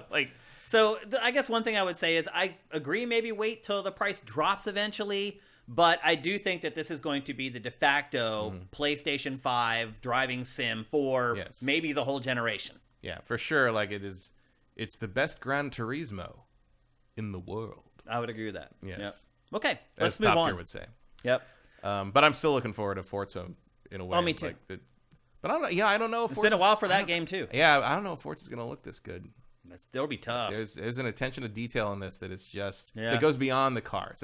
It's like because Gran Turismo used to have a problem where it's like the cars looked amazing and the tracks and the environments were okay, you know. And the other thing, I mean, I'm sure they fixed this many versions ago, but there was for a long time, up until at least 4, maybe 5. They used the same fucking tire squeal sound effect that the PS1 games had. Yeah. And it was like it's all like incredible, like high end, like just tech thing, and like you turn it and go, and it's like, what are you? Right. Come on, like what do you? The tire squealing in this is very high end. It's different depending on what car you're using, what kind of tires you're using. Like this is a thing I pay attention to in this series because that's who I am, and like it squeals different depending on what kind of road you're on. It squeals different whether the water is on the road. Like they finally nailed. I mean, maybe that was already fixed. I didn't play 6, but like. I was like the first thing I was like, okay, the tire squeals still sound like something out of a freaking Genesis game or what? Like, no, they got it. They're in. Yep. Sound is pristine. And therefore, thumbs up. Thumbs up. Tire squealing fixed. That's all I needed. Yep. Okay, let's move on. We need to move on. We're going to talk next about Kirby and the Forgotten Land. This is a Switch exclusive. It is the first Kirby 3D platformer. And there's a free demo available on Switch right now. I'm not sure if it's still up, but I think it probably is. And it has 3 different missions that you can play through, 2 regular missions, and then a boss fight. So it's a pretty beefy demo, and if you play it, it does not save your progress for the final game because it's an a la carte demo, which won't work. It doesn't make sense for that save to carry over. However, you will, if you do complete the demo, you do get some stuff you'll get a code that will carry over into the final game. The first thing that I would say is that it's kind of a 3D platformer. You have free 3D movement, but it's not like Super Mario 64 or Super Mario Galaxy. It's more like Super Mario 3D World, where you have full 3D control, but the camera, you don't really always have control over the camera. So it's not like a free roaming. Here's a big world. You need to collect 8 of these things in the world, and you figure out how to get there. It's still kind of a very linear, guided experience. Even the camera sometimes will go to like a top-down view, or it'll go to a side view, so it still kind of looks like the 2D Kirby games. But they do give you free sort of range of motion with Kirby as you play the game. The setup for the game is very simple. You're seeing it right now. Kirby's loving life, living large. All of a sudden, the sky cracks open. He gets sucked into a crack in the sky, and when he wakes up, he's living in hell, a.k.a. Earth. Like 2050 AD is what it seems like it is. The near future Earth, where it looks like Earth has just ended, basically. It's like it's gone through an apocalypse of some kind. Although, given what Kirby is, his arrival on Earth technically qualifies as cosmic horror. He might be the apocalypse. Yeah. It may be him that caused this. I never thought a being about of such it. power cannot exist on Earth without consequences. Yeah. So, anyway, I really thought this game might be a more free-form, like 3D platform where you could just go anywhere and like you're not like basically trying to. The sand sticks to him. For some reason, I find that interesting. That means that his skin is moist. Yeah. Like, we got a little information on what it would be like to touch Kirby. Yes, we did. And I don't think we more wanted clues. that. I don't know if we do want any more information about Kirby. So that's the information we've got. So that's the first thing we learn here is that Kirby is moist. Yes, that's disturbing. It's something I really didn't need to know, to be honest. Well, I'm but here that was to very notice observant. those things. Yeah. But anyway, it's not like a typical 3D platformer where you can just go wherever you want and do whatever you want. It's more of a guided experience. Yeah, I see that now that I'm seeing the footage. But it's funny how the trailers really don't. No, they really kind of made it seem like it was. Yeah. And I'll say this, it is way better. Like, it's better than the 2D Kirby games where you're literally just going on a 2D plane. At least you have some free range of motion. But this is technically like like Kirby's had games like this since the N64 to some degree. Like there's some 2.5D to it. Yeah. I mean, there were 2.5D Kirby games in the past. Yeah. And there were Yoshi games like that too, or at least one of them. But as you can see, this is more than that. It's not just 2.5D. Yeah. And like the boss fights, those all take place in full 3D space and stuff like that. So it's not exactly like other Kirby games, which I think is good. This is what I was hoping for from this. I've played enough 2D Kirbys at this point. The game is interesting in that there are kind of two different sets of abilities. So you get abilities from things that you inhale as Kirby. So if you inhale a character and he has a Link hat on, suddenly you take over Link's characteristics. There are bombs, there are swords, all this stuff that you can inhale that then give you the ability of whatever you've inhaled. But then there are also these more context-sensitive transformations, and that's where Kirby comes from, where he can suck up like really huge objects, and he actually takes the form of those objects. And the crazy part is that you can mix them together. So, for example, you see right now I'm Kirby Link or whatever. Later on, I get Kirby, which is the car that you turn into, and Kirby has Link's little hat on top. And when you finish with Kirby... That makes it a Buick Cutlass. It makes it pretentious, Matt. Just like Gran Turismo. And when you get done with Kirby and you decide to discard it, you still have that power-up. So it remembers like what you had and doesn't take it away, which is cool. Because a big part of Kirby games is having the right form of Kirby to get through whatever you're trying to fight through. Whatever enemies you're fighting, whatever environmental puzzles there are out there. And so I think it provides a lot of flexibility while still making it fun. And not only do those transformations stack on top of whatever you've already transformed into, they also are extremely frequent. So in this little demo, I think it probably took me... You're actually probably going to see almost the whole demo in this 20 minutes of B-roll right here. I did cut down the boss fight because it was like the same thing over and over. I showed the beginning of it and then me winning the boss fight. But for the most part, this whole demo is like 20 minutes. And I probably had 8 or 9 different power-ups throughout the course of the 20 minutes. So it's fast and furious as far as always giving you something to do. The game never settled into a groove, which some people may not like. Some people like grooves. I liked it. It's like around every corner, I never knew what to expect. I never knew what I was going to be doing, what form I was going to be able to take, what the enemies were going to be like. And of course, a big part of Kirby in general is just like, oh, there's an enemy. What happens when I suck that enemy up? And that's a whole other level of fun that's intrinsic to this franchise as well. So I had a ton of fun with this. I was pleasantly surprised by it. Here's when Kirby meets Kirby, which is going to end up becoming an iconic scene, I believe, in video game history. And then Kirby's fun as hell, dude. It's just a car, and you can drive it, and they build the level around the car. So, like, it is side-scrolling for the most part, but they've built ramps, and so you're jumping the car.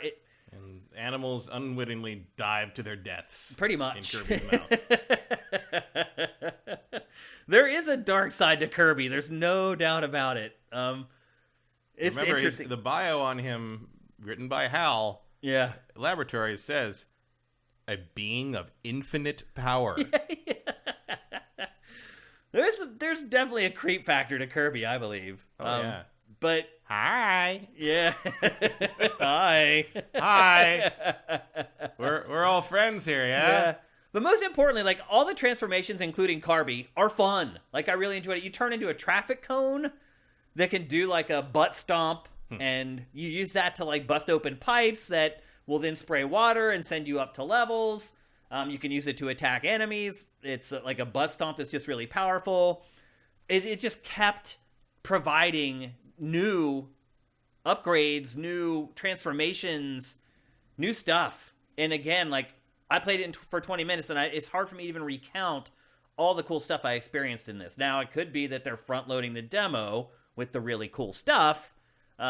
Which does happen sometimes. But I would argue that Nintendo hasn't really been guilty of doing that with its Switch games yet, anyway. If anything, Nintendo stuff tends to escalate. It usually is just the first couple levels. And that feels like that's what this is, because it does have like the basic tutorials and kind of the teaching element of it. And if this is anything like the previous Kirby games in recent memory, at some point this just becomes hard as nails.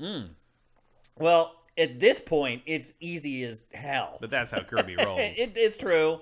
It does. So is Yoshi, really. Like the game itself, like the main game is like easy, and then like, okay, now the real shit begins. Like, well, yeah, if you want to collect everything, and that's Nintendo in a nutshell, isn't it? Like, they or you'll provide have a path for the kids to get through the game, and then the parent, if they really want to dig into it, and will then, find just so you know, like Super Mario 3D World is like, oh, there's a whole other like set of worlds to go through. Yeah.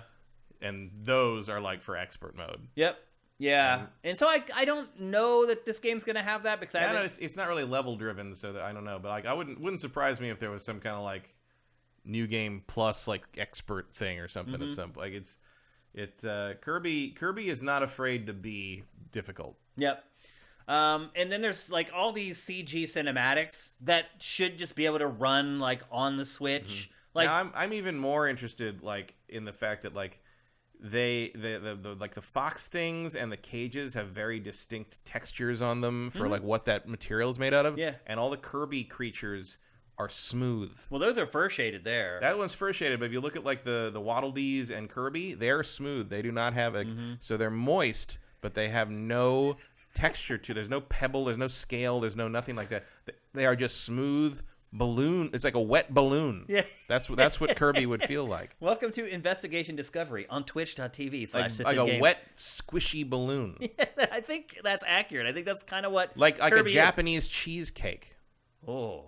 I bet that's what Kirby feels like. That could be what they based him on. What they decided to design him on. I'm not even like. I mean, joking. if Pac-Man's based on a pizza, why can't Kirby be based on cheesecake? Right. Someday we cracked the code. We're going to have to get to the bottom of this Kirby thing. I'm surprised no one's done this before. And since cheesecake is the ultimate dessert, Kirby is the ultimate life form. Eat your heart out, Shadow the Hedgehog. Yeah. Well, wait. What? How did you say Hal described him again? What? How did you say Hal described him again?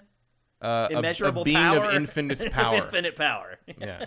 Is infinite or immeasurable more scary? Immeasurable may be more scary. I mean, technically, infinite is immeasurable.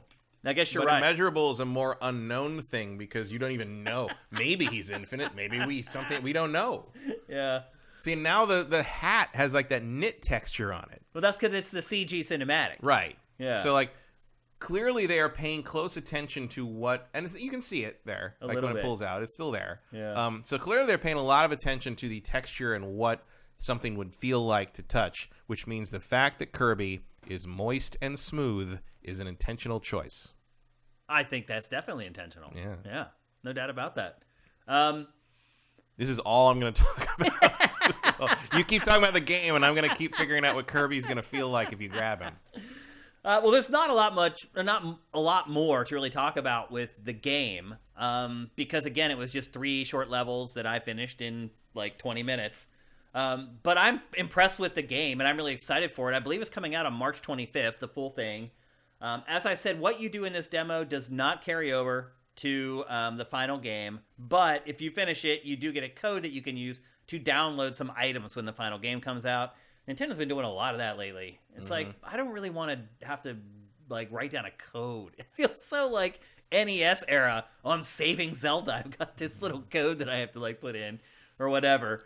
Well, if they let you just automatically do something, then the child might get online. Yeah, exactly. And we can't have that. We can't have that because they're not doing that already with their $1,100 smartphone that their parents bought them. It's funny. Graphically, I think the game looks okay. It's not, obviously the levels are really small and self-contained. It's not trying to draw an open world or anything, but I think the textures are nice and crisp. The frame rate seems to be good most of the time. But there were a couple times where the world opened up a little bit and it chugged. Mm-hmm. And this game is coming out in like 2 weeks. I don't know how much polishing up they're going to be able to do on the graphics. Well, this may also be an older build or something. It's possible. Demos tend to be kind of old compared to the final. Oh, yeah, here's where he turns into a soda machine. And like, again, the transformations in this are awesome. Like I said, eventually he turns into a traffic cone. Here you're a soda machine that can just shoot out soda cans. There's ammo for it, so eventually you can pick up soda cans and refill your ammo for it. It's pretty cool, man. I'm pretty impressed with this game. I had a lot of fun with it. I didn't want it to end when the demo ended. The boss fight was a little tedious, but... Vending Mouth. Yeah. I knew a guy who used that as a street name back in the day. Oh, really? Vending Mouth. Yeah, that was But I was pleasantly surprised by this game. I really like it a lot more than I thought I was going to like it. And I think most people will too. It so far is very easy. So if you're wondering if like I get this for my kid, will they be able to handle it? Absolutely, they will be able to.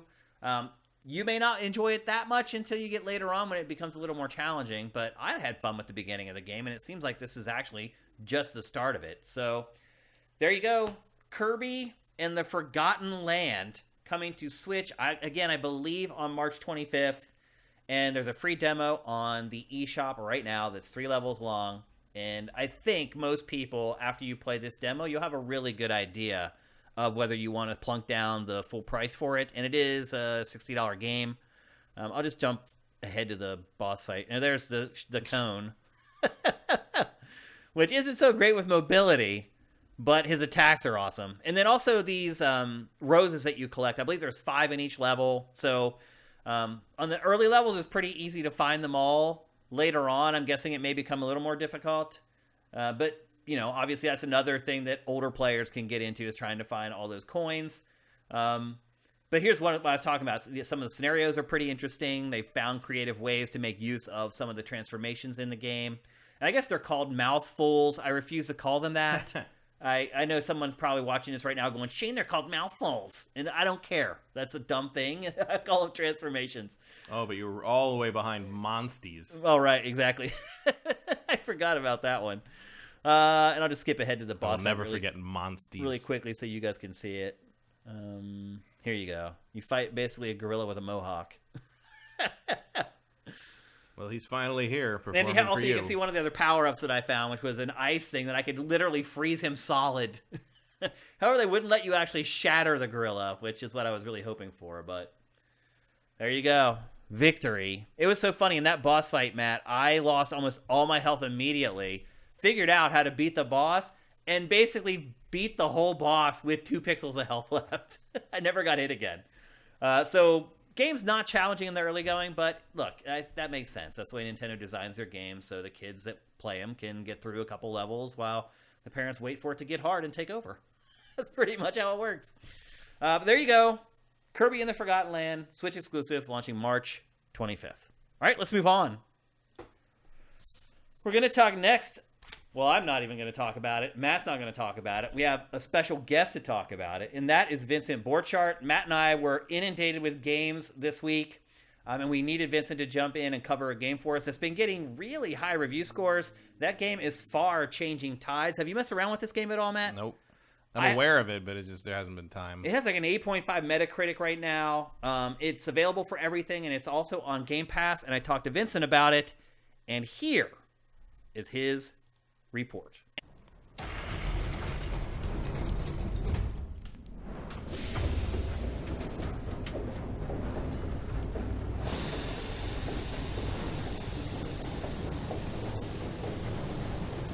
All right, we're here with Vincent Borchardt to talk about Far Changing Tides. Now, Vincent, I did not have time to play this, but I will admit that I was excited by this game, and I wished I had time to play it. It's been getting pretty high review scores out there. Do you feel like they've got it right? I'd say it's okay. I'm not sure if it's my type of game as much, but it feels like what it's doing well. Okay. And this is it's kind of like a camouflaged side-scrolling platformer, right? Like you look at it and you don't really think of it as a platformer, but it kind of plays that way. Is that right? Yeah, it's a platformer, more puzzle than platformer. It's a lot more of the atmosphere. As you've seen in many of the marketing materials, you just have a ship and you're sailing along from place to place, left to right, and then scrolling along. And occasionally there'll be something in your way, and then you've got to solve a puzzle to figure out what to do next. So you'll come across an obstacle. And then what happens when you say solve a puzzle? Is the puzzle a part of the ship, or is it like, are there any sections that are on land? How does that all work? I wouldn't say on land specifically, but in the buildings that are left in this flooded world that you're left in as the only human, apparently. So that's the setup. You're the only human left on the planet. And is your goal to find other humans or just to survive? I don't know. Your goal is to move to the right. That's it. The game is very minimalistic. Like, other than the tutorials, there's no text at all. Oh, interesting. Yeah. So no instructions either, as far as I mean, there's telling a you how to. tutorial basically like, here's how to jump, here's how to interact with stuff, and that's about it. When you say jump, does the ship jump? No, you can jump when you're outside. Okay. Yeah. So you do leave the ship at times. Yeah. And then what happens when you leave the ship? Does it still stay in like a 2D perspective? How does that all work? It's basically just a 2D platformer when you're outside the ship. Okay. And generally you either like pull some stuff out of the way, or you need to add some stuff to your ship in order to bypass an obstacle. So your ship stops, you have to basically disembark, and then you solve a little puzzle, then you get back on the ship and the ship can go forward. Yeah. Okay. And what about the ship itself? Is it kind of the main character in the game, or is it actually the the ship is what changes the most. Your player character is basically just you, kind of like a generic thing that you move around while you're trying to sail from left to right. So it's just an avatar essentially. Yeah. Okay. And then you said that like the ship changes. How does that work? You start off swimming, and then you eventually find the ship that's basically a sailboat to start with. Mm-hmm. And then you add stuff to it. You add a steam engine, so you can go in parts where you can't do your sail, or when it's not windy. You eventually get turned into a submarine. Ooh. Where you can dive up and down. I'm guessing that changes everything at that point. That's like the paradigm shift for the game, right? Kind of. You're still going left and right, only you occasionally go up and down. Okay. But there's this whole world underneath the ocean that you couldn't see before, right? Not really. You can still swim down whenever you want. Oh, okay. So you can leave the ship whenever you want, essentially. Yeah. It's not at like these predetermined points where there's an obstacle in the way. Yeah, occasionally you'll just like search things. One of the main things that you're trying to do when you're just going along is you find fuel for the steam engine once you unlock it. Mm-hmm. Various, like some of it's fuel, and then there's other random stuff that's just like pieces of the world. Like early on, you find a plant, and eventually you can water it and make it grow, or you can toss it in the furnace to burn it. Both of those are achievements. That would be very mean. The last plant on Earth, and you throw it into the fire to use for fuel. Yeah, I mean, what happens if you keep raising the plant? Does it grow really big on the ship? I assume. I didn't find that because I burned it because I didn't realize that's what it was. Oops. That's pretty funny. Does the game have other things like that you can do where you can make decisions and it could be a boon or it could be a bust? Not really. I mean, like you basically are just finding stuff. Like there's some music boxes around the way. Mm-hmm. It's all about environmental storytelling. Like in some of the places you'll go, you'll find like various images that are clearly pointing in towards something is going on in this world, either probably before it all flooded and stuff happened. Now, what do you eat? How do you survive? Are there survival mechanics? No. At all? No. Other than just collecting the fuel, and that's not really a challenge at all either. Yeah. So they don't even explain how he just stays on this boat and never eats anything and just survives somehow. Yeah. And so at the beginning of the game, they don't state a goal at all. It's just like you start here in the water and you swim to the sailboat and off you go. Yeah. Wow. How does the game play? Do the mechanics work well? Do the ship mechanics work okay? Do you feel like you're in control? So when you're on the ship sailing from place to place, it's in this weird middle ground where like you're just a lot of waiting as you go from place to place. You're supposed to like admire the view and stuff. Mm-hmm. But on the other hand, you also have to pay at least a little bit of attention to how your sail's oriented, so you're getting the most wind, or making sure your steam engine doesn't overheat and you keep adding fuel to it. But it's not really a challenge as much. It's just that you have to pay attention, but it's not challenging. So it's kind of like a ship management sim. Would that be accurate? In the very, very loosest sense. Okay. Yeah, like you have to man it. When you get to the submarine, you have to move it up and down. But you mean as far as the controls are concerned, you just move it up and down? Can you control the speed as well? Yeah, I mean, when you have the steam engine, you have a slow speed and a fast speed, and that's about it. Okay. Does it game steam over time? Meaning, like, the farther you go without hitting an obstacle, does it get faster and faster, or does it just stay at those speeds? It just stays the speed as far as I can tell. Okay. What is sort of the antagonist in the game, if there is one? Is it the ocean? I guess it's the world. The world? There isn't much. What the story is, you just go to the right and you do whatever it wants you to do to get past the next obstacle. But there's very little pushback or agitation. Yeah. I mean, there are a couple storms that one early doesn't really wreck your ship, but it takes you off of it and you have to go a couple screens over to go back to it again. Oh, it knocks you off the ship and then you have to swim back to the ship? Gotcha. And is that about as bad as the peril is in the game? Yeah. So it's basically kind of like not a walking simulator, but kind of like a boating simulator? Sailing simulator? Yeah. In the game's visuals, it's a 2D game, and as you said, it just scrolls to the right. But the game's graphics are built out of polygons, right? Yeah, it's all very 3D.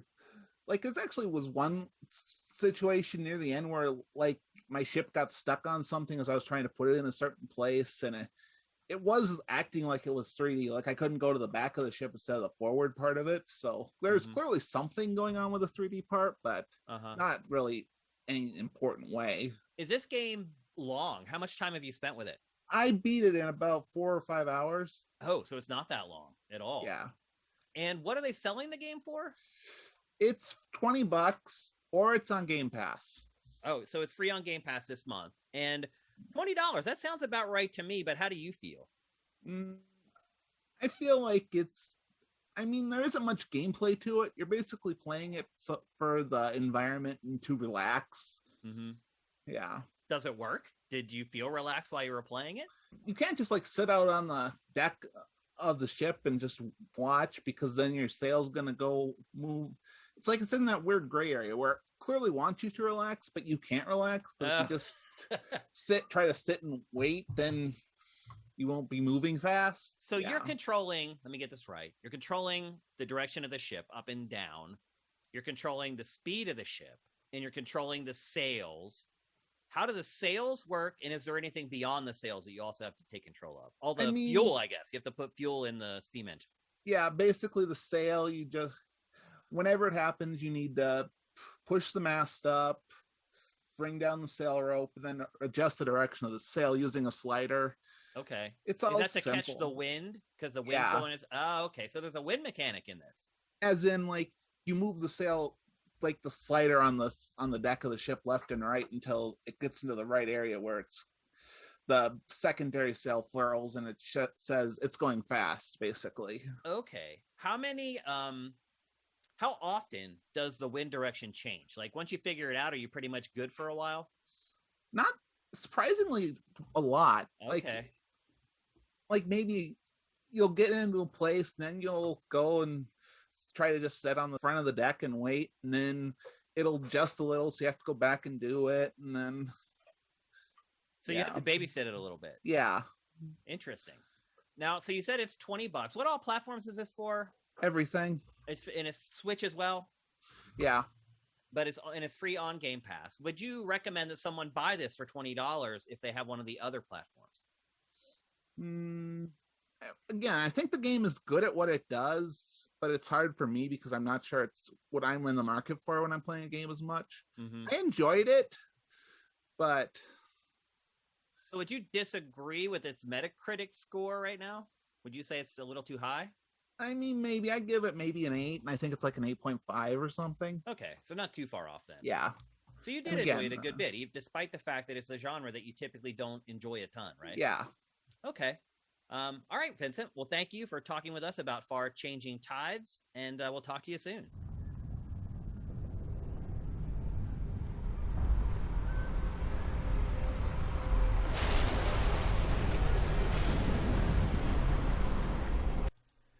All right, so there you go, Far Changing Tides. Matt, what do you think after checking that out? It looks cool, but like... Think you'll play it? Is it on Game Pass? It is, yeah. Maybe. I don't know.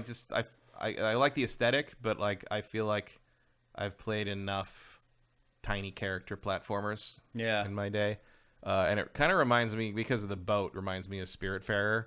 And then that mostly just made me think, oh, I should go back to Spirit Fair because I never finished that. Well, when I was cutting this, I had to blow up the preview frame in the editing program so I could see the little dude guy. and see what he was doing to try to make sure I was showing stuff that actually was like relevant. So I understand that. My big issue right now is that there's just so many other games and they're not going to stop. They're coming all month long. So maybe in April I'll go back and give it a play. But it is sitting at an 8.5 Metacritic. That's impressive. I wish I had drafted that instead of the next game we're going to talk about. I forgot you picked this. I do remember thinking that was a bonkers pick, but... Well, we're going to talk about Babylon's Fall, the hot new game as a service from Platinum Games, the developer that we all love and we can usually rely on to make great hack and slash games. Right, Matt? So I look back on the thing on like kind of their output. I haven't liked anything Platinum's made since Automata. Really? Like, I think I just don't... They leave me pretty cold, for the most part. I mean, I would agree that they haven't made a great game. But you liked Astral Chain way more than I did. I do like Astral Chain. I still like it. I still go back and play it sometimes. And in fact, I can't even imagine doing it. Really? Yeah. It's one of the few old Switch games that I actually downloaded onto my new Switch OLED. Oh, never. Yeah. Never. I like the combat system in that game. Look, it has way more interesting ideas than this does. Yes. That's for sure. No doubt about that. Babylon's Fall, this, Matt, could this end Platinum Games? Is it that bad? I mean, it may be all they deserve in the end. This game is terrible. Wow. Like shockingly so. Yep. Like, I was not ready for how bad this is. Me either. Particularly a game from Platinum. It is let's just give them the bullet points here. It is a up to four player, cooperative, online, hack and slash action RPG. Game as a service. And I will say this. That doesn't even try to hide any of that shit. No, not at all. And there are some pay to win elements in this as well. I will say this. This game gave me Phantasy Star Online vibes for many reasons. One is that it looks and feels like it was created in 1999. Yeah, there are elements of this that remind me of Vagrant Story on PS1. And I don't mean that as a compliment. I like Vagrant Story. Yeah. But like some of the character models in this are embarrassing. We're gonna pause on some of these here in a minute. They keep showing them like close up, and you're like, why are you doing that? Like they show like close up shots of objects that are like they're blurry. They look like a PS2 game. And we're not even exaggerating. Some of the graphics in this really do look like they're from a PlayStation 2 game. I wouldn't be surprised if this game was in development like all the way back then. Even that, it's like, okay, yeah, fades to white, I guess. But there's a lot of readability issues in this game, too. Like the fact that the text tends to be like brown and bronze, and most of the environments are brown and bronze, so you can't read it sometimes. Look at that dude's hair on the right. Yeah. It's literally just a texture pasted on his face. Like there's not even trying to make it sit right. It's so bad. I have not seen a game that looks this bad, and I can't tell you how long. I mean, other than like on 3DS or whatever, where they're limited by the hardware. The setup of this game... Well, even like just the difference between like the quality of the textures on like his armor and like the ground. Yeah. Like they don't look like they belong in the environments are so bad, it doesn't look like the characters, even though they don't look good either. Doesn't look like they belong in the world. Yeah. The setup is that you are brought on this ship to this place, and they essentially install these things on your back, and only select people will survive the installation. Oh, that makes a lot of sense. What makes a lot of sense? Ashes in the Hourglass says that Imran Khan said this started as a new Drakengard game before Square changed their mind and made Platinum turn it into a gas. Which, this does look like Drakengard. And Drakengard has always kind of had this sort of aesthetic and this sort of, I mean, I could see it. I could see this being like a shoveled out Drakengard 4 kind of thing. But instead you graft all this online stuff onto it and like, oh, yeah. Well, look at the tassels there on that one girl's like skirt. When she laid down, they didn't lay down. They just stuck out like they were made out of concrete. Like, this game is just wow. I am shocked at how bad this game looks. Now let's talk about how it plays. When I first started playing this game, I thought that it played as poorly as it looked. That's when I texted you, That would Matt. be my assessment of it, yes. And that's when I texted you, Matt, and was like, oh my God, this game is so bad.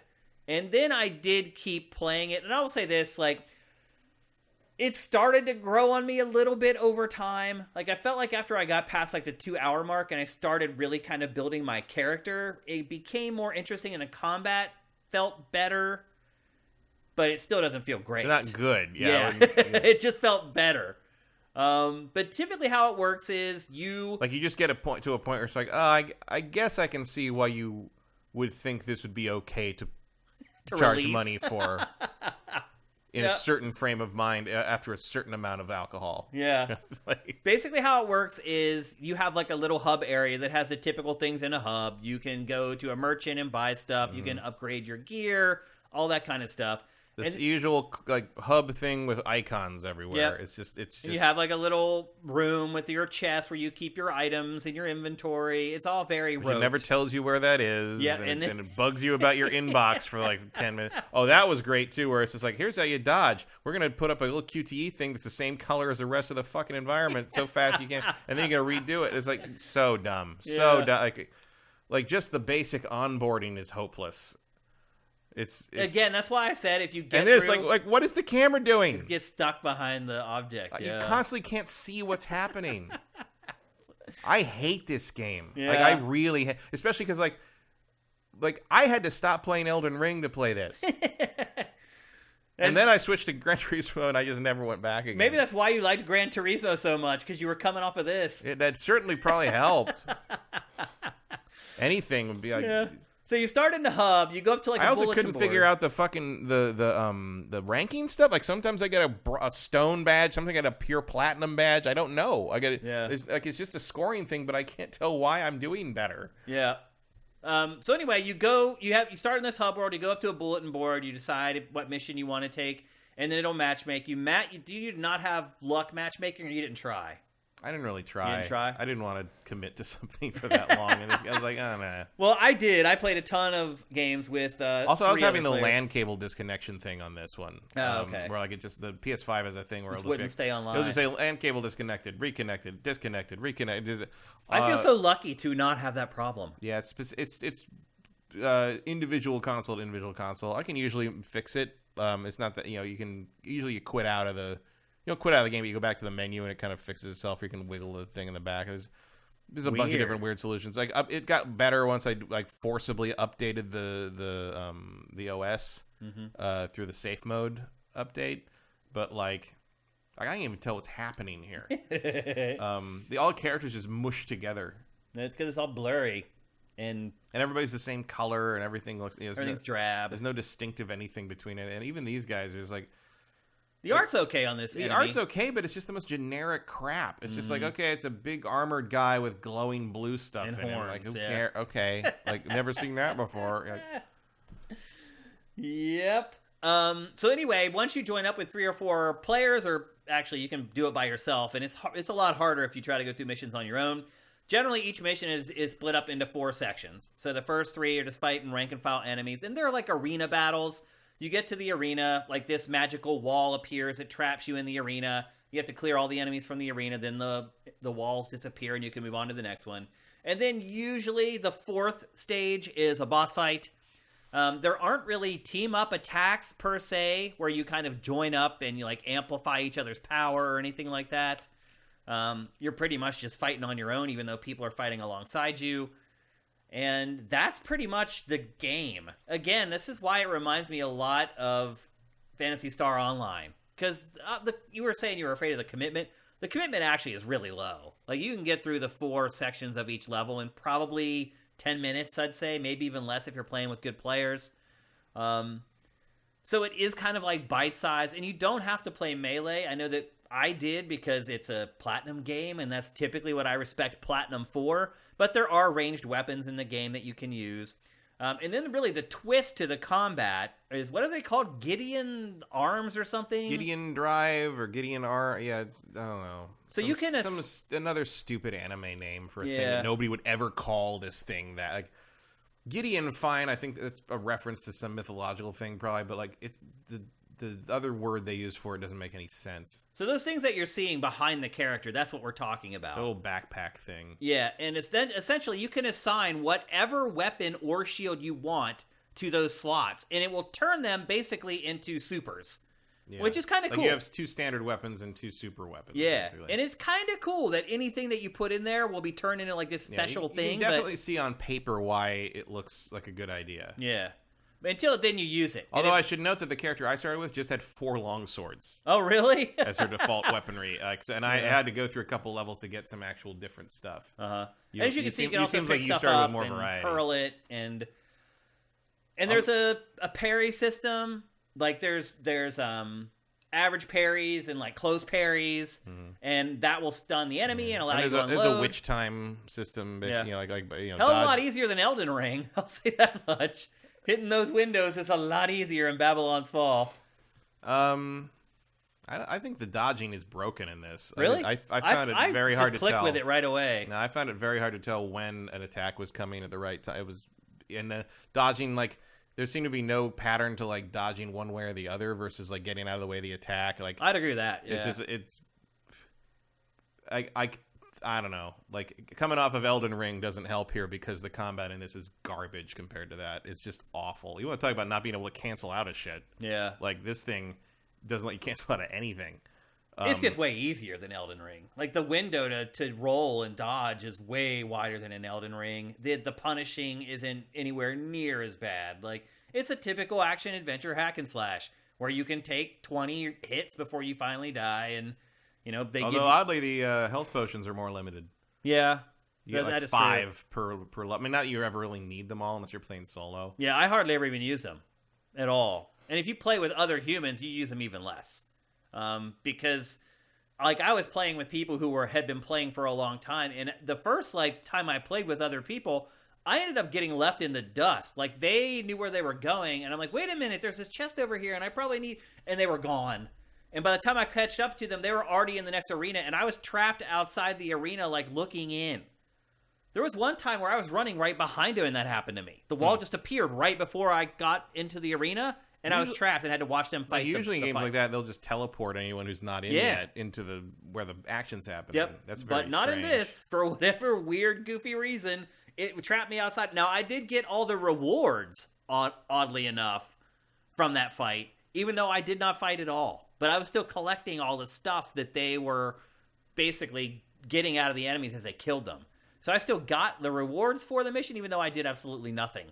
And here is the hub world we were talking about. This is like the little overworld that you go to between your bouts out on the interwebs with other people.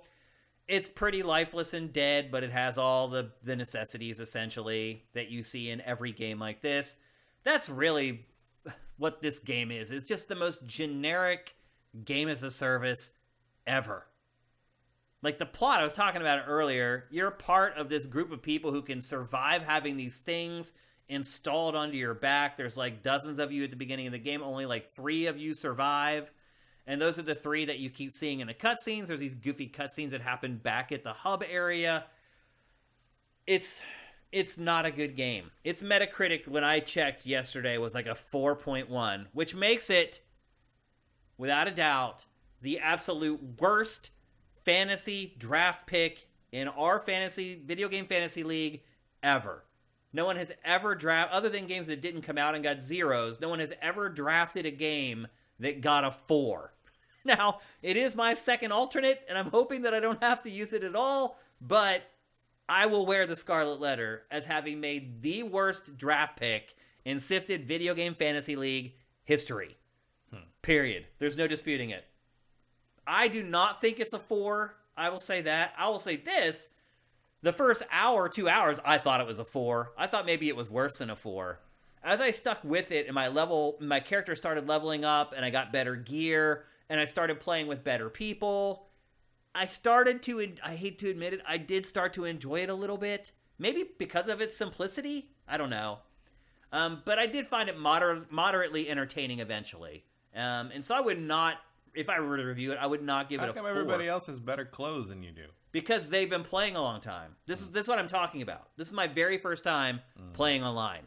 And they run away from me. When you complete the first mission, you get a trophy that pops up that says, the first of many. I'm just like, a bold assumption, sir. That's very optimistic on your part to assume I'm going to unlock more trophies. I did kind of stick with it. I don't know why. Well, see, look, right there it happened to me. Now I'm stuck outside the arena. That is weird. And I was running right behind them. And I was just stuck outside. Was there a button prompt there? I don't know. It looked like there was a button prompt there for a circle button. Maybe that would like pop you in there. Let's see. See what happens here. So they run in.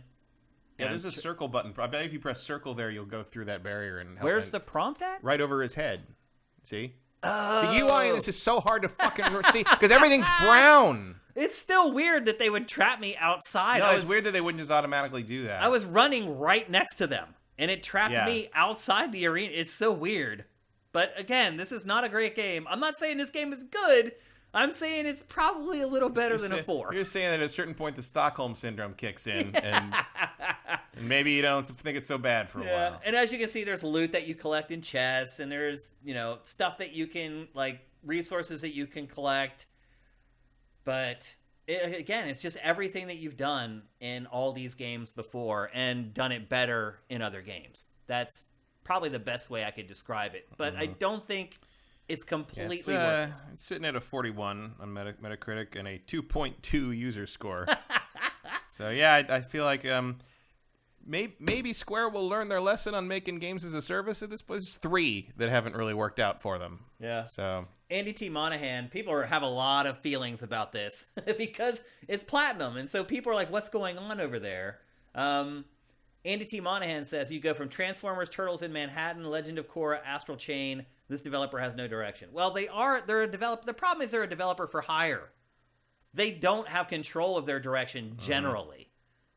And letting Square make all the calls on something is inevitably going to lead you to some dark places. Yeah. So. And you're right. Every game that you list is not good. I mean, Astral Chain I like. But Legend of Korra, bad.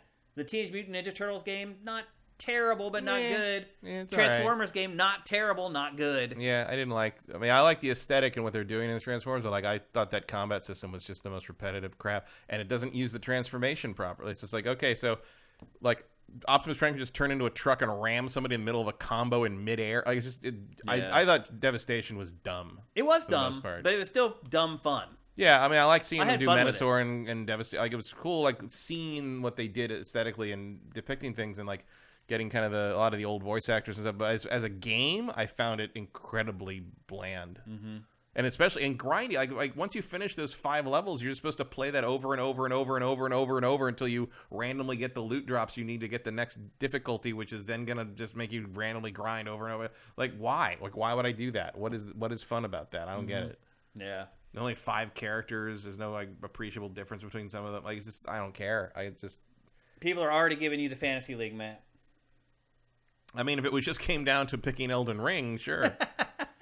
Well, there's a long way to go, people. It's not you don't have 2 zeros yet? No, I have 1.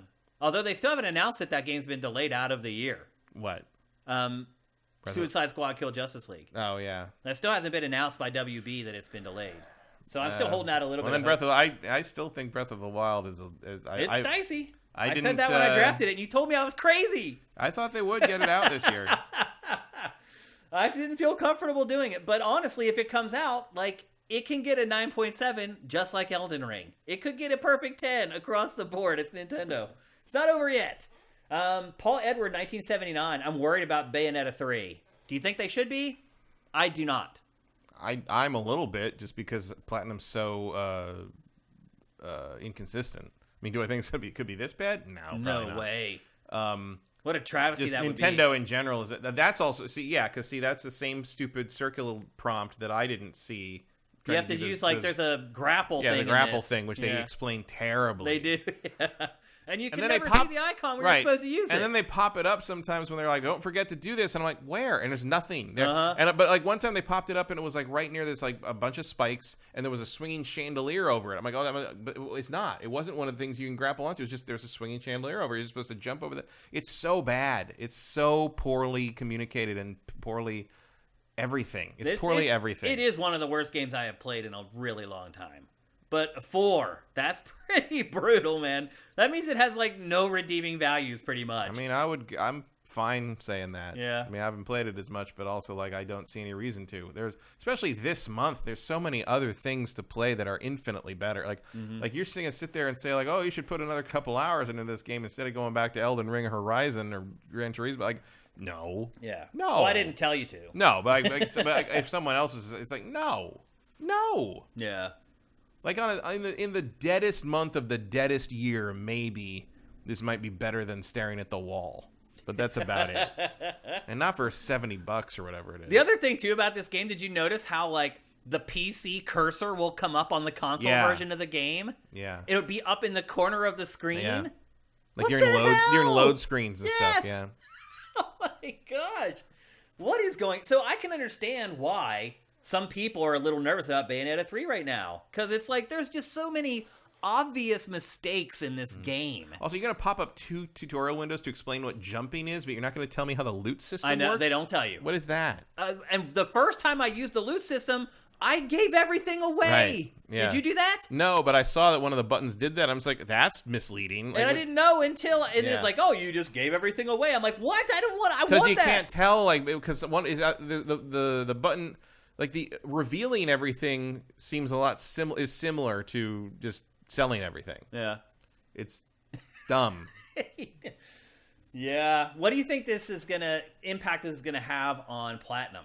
I don't know. I mean, like, I'd hope that like people would, other publishers or whatever would realize that, like, okay, you're dealing with probably their C team doing work for hire for Square, which doesn't even know what they want half the time. I mean, Crystal Dynamics couldn't pull off a decent Avengers game as a service with Square calling the shots. What makes you think Platinum's like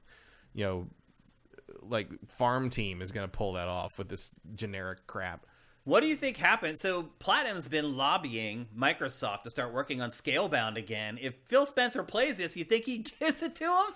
I mean, I would have to imagine that Microsoft knows what Scalebound looks like already, and you already know that Scalebound is better than what you're looking at here just from the demos they've done. I'm not saying Scalebound looks great, but like, I don't know.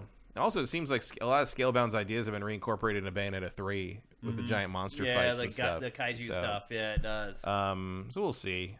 Like, I would like Bayonetta 3 to be good because I like what they're after there. Yeah.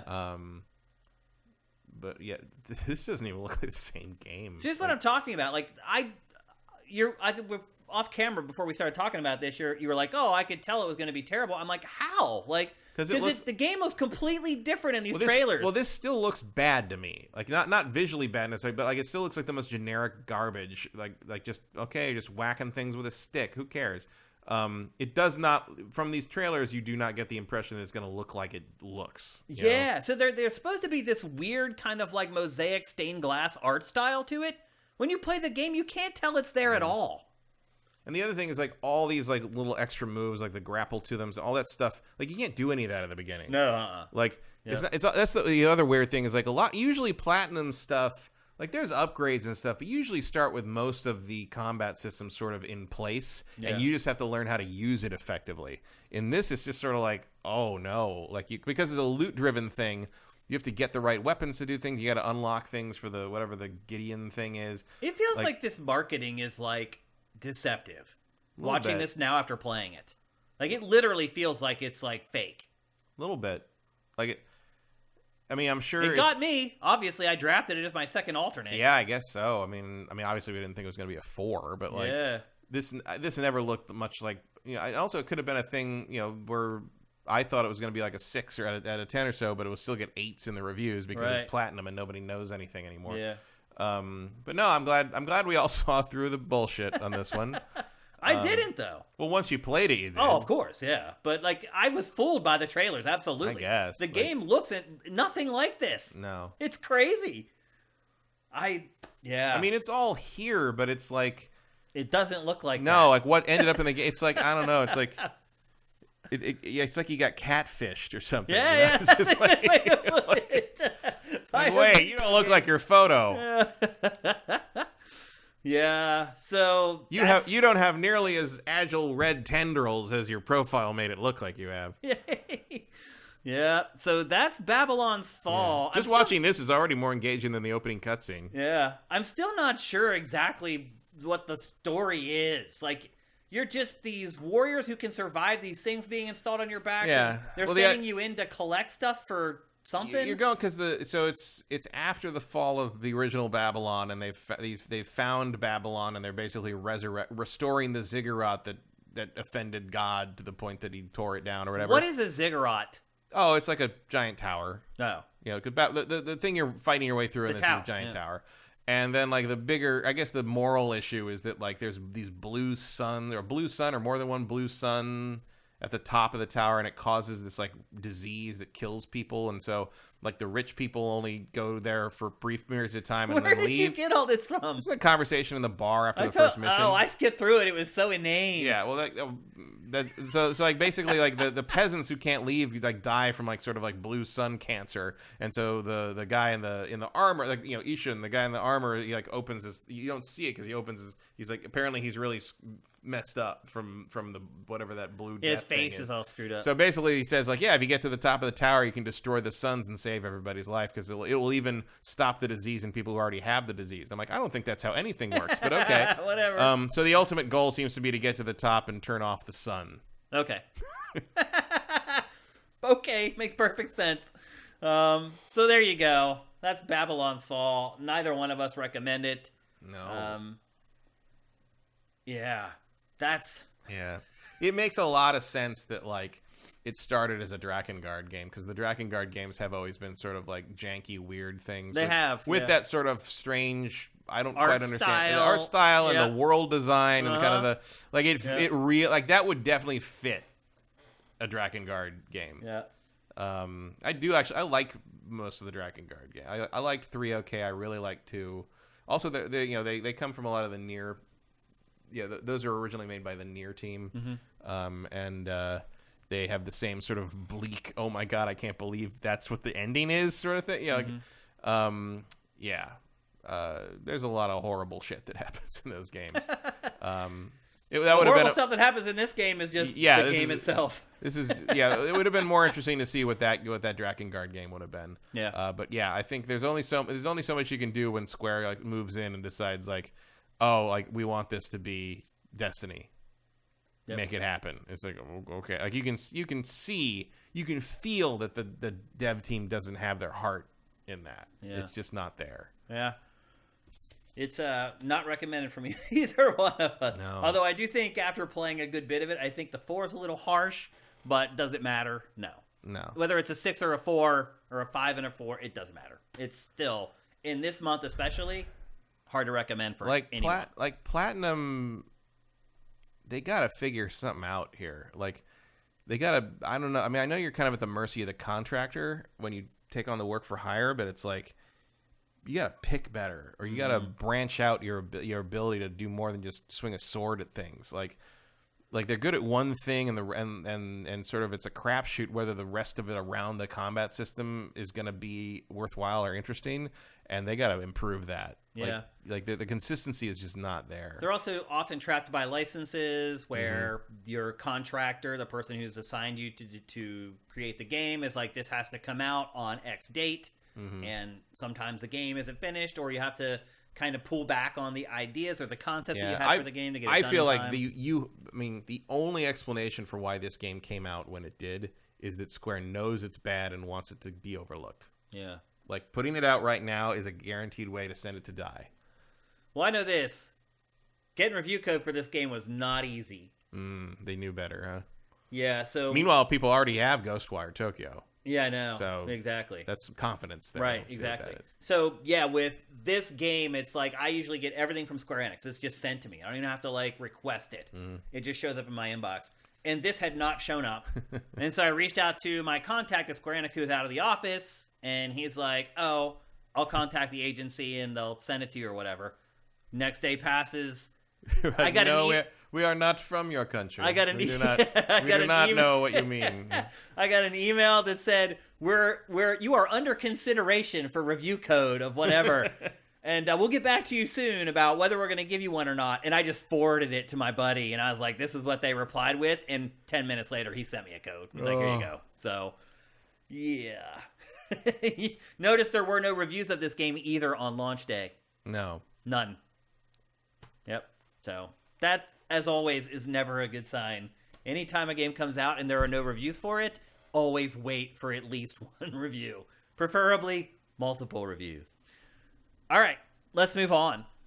We're going to talk next. It still only has 12 reviews. It has 12? Only 12. Yeah. I do wonder how much content is in the game. I played it. Gamers Heroes gave it an 80. I played a good bit of it. I never got to any of the stuff that was shown in that trailer. No. Like, I never had crazy attacks. I never fought bosses that were like 4 stories tall. Yeah. I mean, I'm sure they're in there somewhere, but I don't recall ever disliking a game so heavily only to fall in love with it moments later. Oh. That's the positive one. Weird. I mean, I could understand a little bit of that. I thought it was one of the worst games I'd ever played for the first hour or two, and then it was only just one of the worst games I ever played after a couple hours. So, yeah. All right, we got to move on. And we're going to do that. And we're going to talk about this year's Balan Wonderworld. It is kind of. But I will say this, Matt. I would much rather play Babylon's Fall than Balan Wonderworld. Way more. I think I'll just play Elden Ring and call it a day. Right, exactly. I'll just play something I want to play, period. Anyway, we're going to talk next about a Switch console exclusive strategy RPG called Triangle Strategy. It was originally called Project Triangle, and everyone was like, that's a really dumb name. And then they just go back to Project Triangle. And then they just doubled down, and they ended up calling it Triangle Strategy. It is created by the same developer that has created, using the same exact art style, I would add. Yeah, there's definitely a consistency here. Yeah, I mean, I guess it's their house style at this point. I mean, I like it. I don't mind. But there is an element of, like, I think a lot of people assume these games are all connected somehow. They're not. But they are not. They're not. Yeah, they're separate universes, separate everything. So, yeah, it looks like Octopath Traveler. Yeah, I mean, they all look like Final Fantasy Tactics. Like, they do. That's what they come from. And I would compare this game to Final Fantasy Tactics in a number of ways. I think it's very much a descendant. I think it's trying to be Final Fantasy Tactics because have you been playing this, by the way? No. Okay. So the plot is very much like Final Fantasy Tactics. It looks like it. The names look like Final Fantasy Tactics. So a big crux of the plot is that in this world, salt is worth like gold. For whatever reason. So that's our world. What? I mean, that was true back in the day. That actually, you're right. It is weird how certain spices and things like that were Roman worth soldiers so much. were paid in salt. And Final Fantasy Tactics has a similar angle in its world, where these resources that you would just take for granted today are actually now very valuable in this world. As my history teacher always said, if a portal opens in your living room and you're going to get sucked back into medieval times, and you can only have time to grab one thing, you grab the spice rack. Really? And you are set for life. Like, the amount of cinnamon in one bottle of cinnamon today would make you the richest man in town. That's insane. Because look, most of certainly in the West, most of human trade, especially in Europe, has been dedicated to making food not taste terrible, or actually have some flavor. Yeah. Well, I mean, most of the meat was slightly rotted, so they're putting a lot of salt on it covered that up. Yeah. Like, that was, like, imagine living your life eating like British food, and then suddenly someone gives you salt. Oh my gosh. It'd make your mouth catch on fire. Or cloves or garlic, anything, Yeah. Amazing. Yep. So anyway, you think that wouldn't be a problem in a world where you can, like, cast fireball, but, like, whatever. Wait, there's no damn salt. Or there's a big ocean right there where you can just pull some water out. Or honestly, just let it That's dry. what all the mages would be doing. Would they just be, like, dehydrating ocean water to get salt out of it? And honestly, sea salt is way better than regular salt as well. So you actually would have the best salt possible. But anyway, return to this fictional world with me, Mr. Kyle, where salt is worth gold and... But what does it feel like to touch the salt? Yeah, exactly. Is it moist? And marriages are arranged. And that's how this game starts off. You play as you're playing as a prince. How much salt does a marriage cost? I bet that's a lot of salt. No, actually, I don't think there's any exchange of salt with the wedding vows. No? They're trying to... Depends how happy you are with the match, I guess.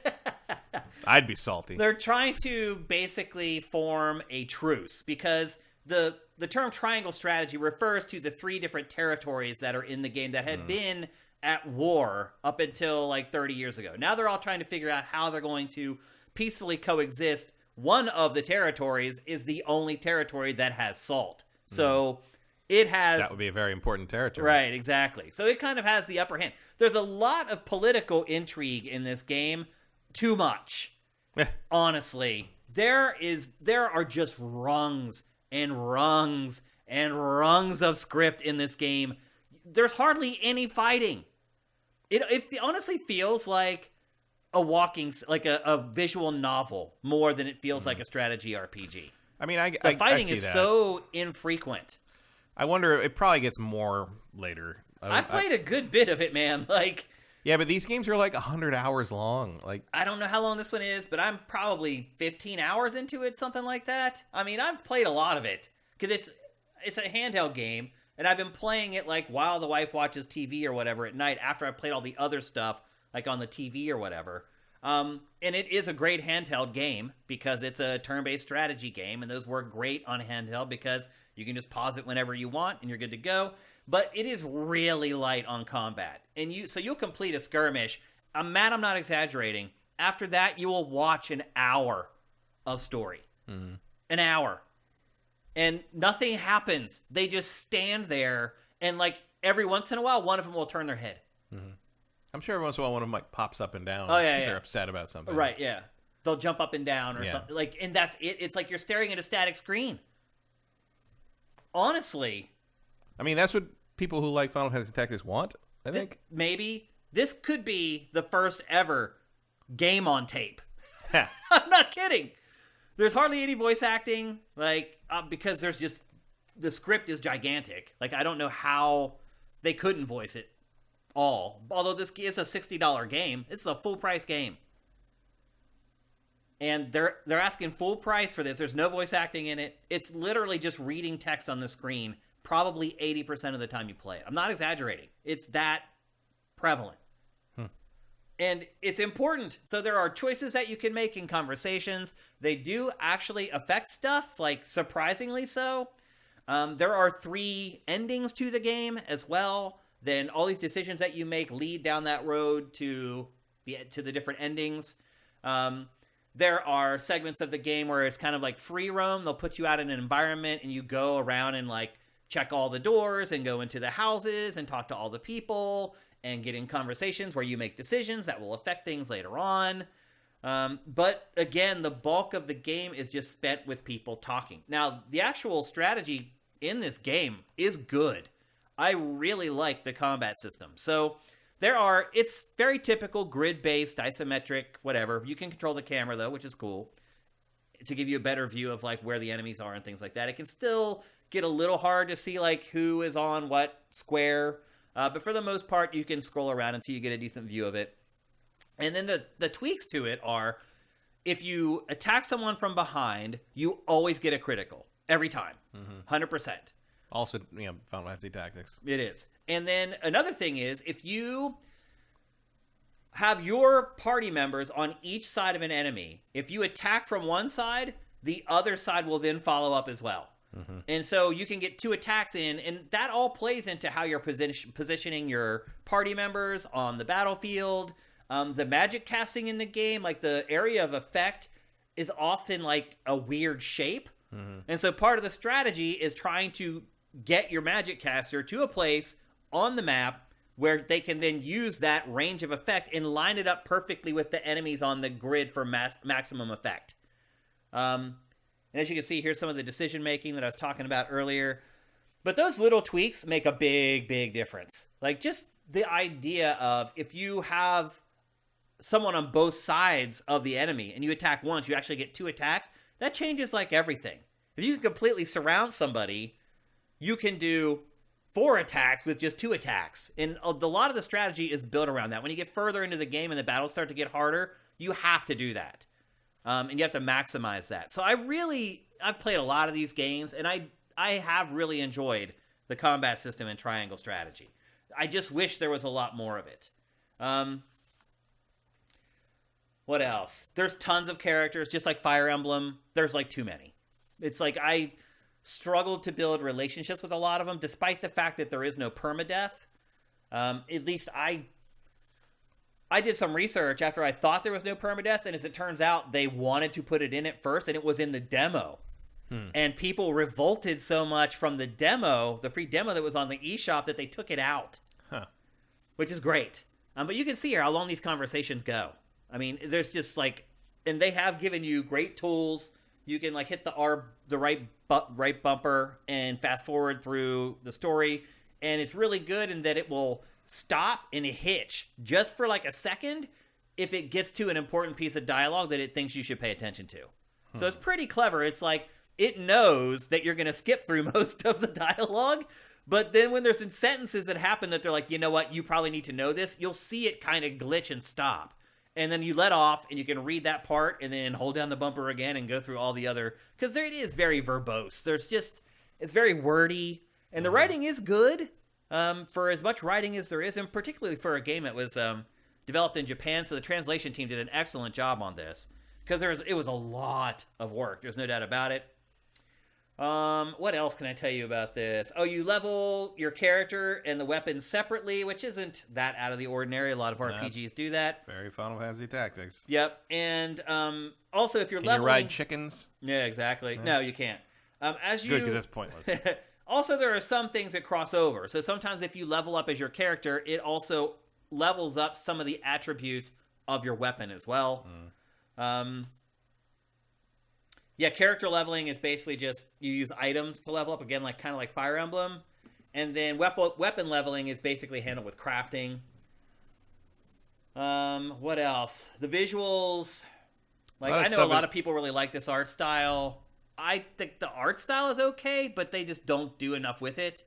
Most of the time is spent with just a static screen where a character moves its head once every... I like the art style, but I do think it works better if it's a more combat heavy game like Octopath Traveler, where if you're gonna make me watch cutscenes with these characters forever, I don't think those little chibi characters really are expressive enough for that. No, it's they'll turn their head or whatever, or they'll move 5 inches on the screen.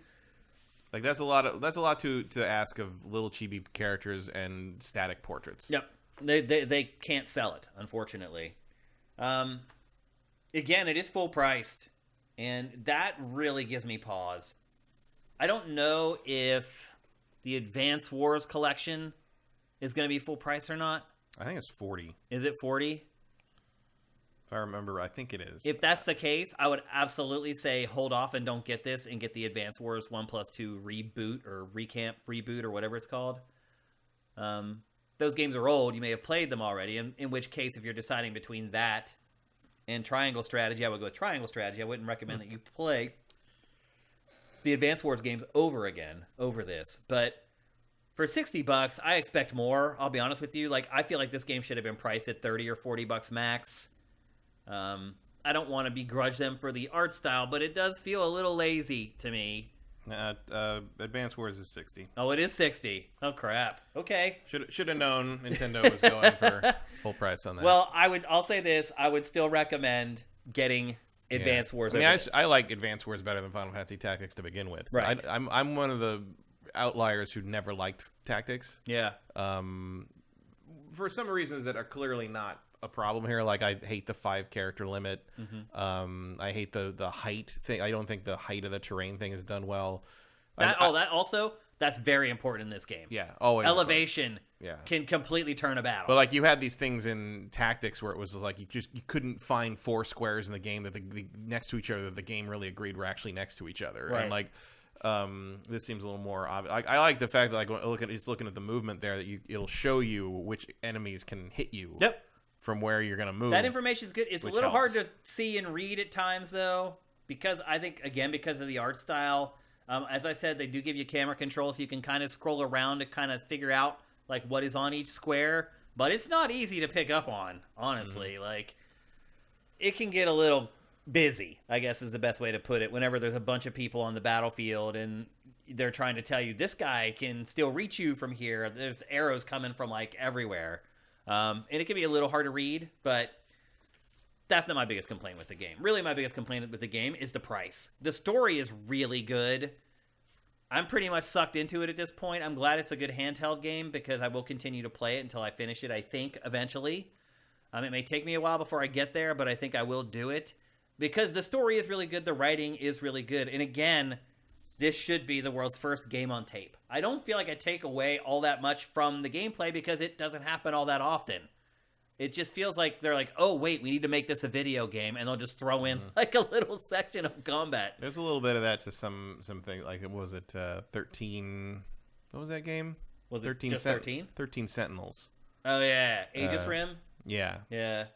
That was like 80% visual novel and like 20% weird pseudo real-time strategy thing. Like, that was very strange. There's a lot of reading in this game. And the one thing I would say, though, is like the subtitles are hard to read on a handheld. Yeah, I would imagine. They're small, and the text is hard to read at times, too. Especially with the density of like the visuals as well. Yep. Like that, I'm sure that on a small screen, that's a lot harder. It kind of bleeds in, yeah. But overall, it's a finely crafted game that's very well written. And the combat is great when you get to do it. But I think most people will be like, dang, man, I'm spending a lot of time reading text in this thing. But if you want a new game of this nature, they don't really make them anymore. Yeah, so. And there's a reason why they don't come along all that often. So, and if you're right, though, if you do want games like this in the future, you might want to support this one, because who else is going to make them? But yeah, $60 for this game, way too much. This is a handheld game, 100%. This would be like released on the 3DS if the Switch didn't exist anymore. It didn't exist, and it should be like $34.99, $30 to $40 max. But it's not. It's a full price game, which was something we did talk about back during the transition away from the 3DS. Is Nintendo now going to start charging full price for games that would have been $34 on the 3DS? Yeah, because this would have clearly been a handheld game. Oh, absolutely, and it would have cost $34.99. So yeah, I think it would have been $40. They were at were there $40 3DS games? Oh yeah. I thought 34 was the max. No, there were definitely $39.99 3DS games by the end of the system's life. I didn't see any of those. But anyway, it is a pretty good game. It's just not worth the money, in my humble opinion. So. Ashes in the Hourglass says it's worth noting that there was a Final Fantasy Tactics remake in the NVIDIA leak. Yeah, that's right. I forgot about that. Another one. But it's like, when is that coming? It could be a long time before that shows up. I mean, or if ever. They've all turned out to be true, really. They have. Yeah, that leak has been on the money. But that doesn't mean that it's coming anytime soon. No. If Chrono Cross is real, I'd imagine we'll see that Final Fantasy Tactics by the end of the year. Yeah, probably so. You probably don't want to put it out against Triangle Strategy. Actually, you may be right. I mean, I'm laughing about it, but that may be part of it for sure. Vincent says they moved to 40 in general by the end. Yeah. I thought the 40 was the carts that were 3DS XL only, or what was the? No, those disappeared very soon. The new 3DS stuff, they only made like 5 of those or something. Yeah. No, by the end they were. I mean, even the Professor Layton games were 40 by the end of it. Yeah, it was annoying, actually. I was fortunate. I got all those sent to me by Nintendo right until the bitter end. They were actually still sending me physical copies until the bitter end of 3DS stuff, and then that was it. After and then that, the ones that came in like the boxes with the collector, those were even more. Yeah. But of course, those are worth a lot more now. It's weird. Yep. Certainly, Metroid was 40. Was it? For sure. And then like the collector's one was more, like 50, I think. What, Return of Samus? Is that what you're talking about? Yeah. So anyway, there you go. That's Triangle Strategy. Switch only. I don't recommend it. And for the last topic of today's show, we're going to discuss Grand Theft Auto 6. What a ride it has been the last 24 hours since we put up the story with Pachter's information. It has been insane, just across the board in so many ways.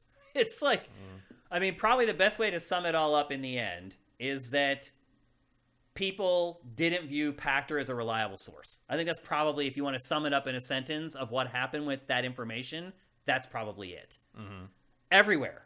Pachter's, it's really sad. It makes me sad to think about how people view Michael Pachter, because there's two different things at play with him and with this situation. There's the fact that Michael makes a lot of predictions where he's trying to guess what's going to happen, which none of us are really good at that. And then there's stuff that you are told, which from a source. Those are two entirely different things, but people are conflating them together. They're saying, oh, he predicted the Wii HD, which actually ended up coming true, which is funny that people trot that out. The Wii U is the Wii HD. Mm-hmm. But anyway, people always trot that out. They're like, oh, he said the Wii HD was coming, and it didn't come. But that was different. That was him just using information to guess what was going to happen. This is a different situation. This is him being given information by somebody who should know what the correct information is. And so it's been sad to me to watch people conflate that together. And like, I hate seeing him getting slagged online for this, because he had no reason to share that information other than like trying to hook us up. There's no upside for him. None. Like, his next call with Take-Two is going to be weird. Mm-hmm. And he's friends with the CEO. Like, they talk all the time. That next call is going to be weird. He had no motive to share this information. None. The only thing that could have happened was bad. Like, that's it. There was no upside for him. So to everyone to like slag off his information because, oh, he predicted Wii HD and blah, blah, blah. And then there's just other people who are just saying stuff that's just not true. Oh, he predicted that God was going to come down from the sky. Like, just dumb shit like that. So it does bother me that people are going after Pachter and conflating those two things together.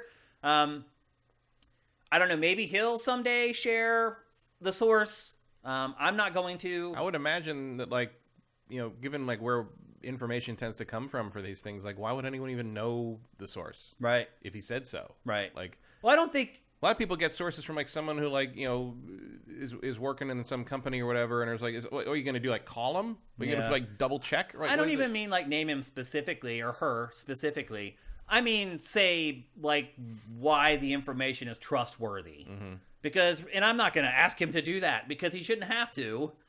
But if he gets to the point where he's like sick of people slagging him online, which I don't think he ever will, because if he's not sick of it at this point, never know. Yeah. And he doesn't even know because he doesn't go out there and see it. So I don't think he's ever going to tell people exactly what the source is. All I can tell you guys is that he told me what the source is, and I ran it based upon the source. That's it. Yeah. And I mean, in the end, if GTA 6 gets revealed and it is that, no one will remember. No one will care. And all that's going to happen is Pachter's going to be slagged online again. I'm going to get slagged online. On my own website, I would add people saying that I oversold it.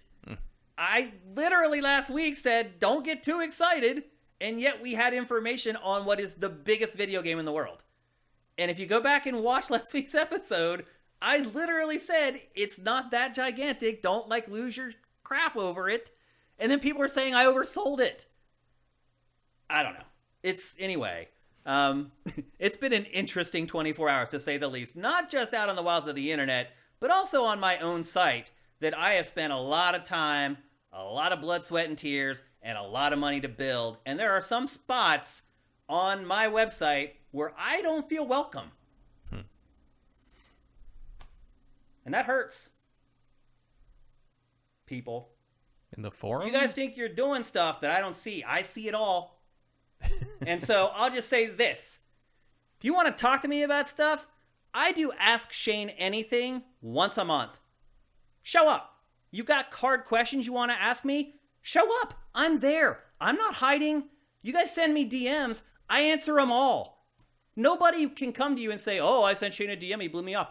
I answer them all. So if you guys want to make up stuff about me or about Pachter or about this situation, come on, Ask Shane Anything, be a man, and we'll talk man to man about it. Capiche? So anyway, it has been a trying 24 hours, and not for a lot of the reasons that I would have expected. Like, the wilds of the internet are one thing. Like, I've been dealing with that for 20-some years.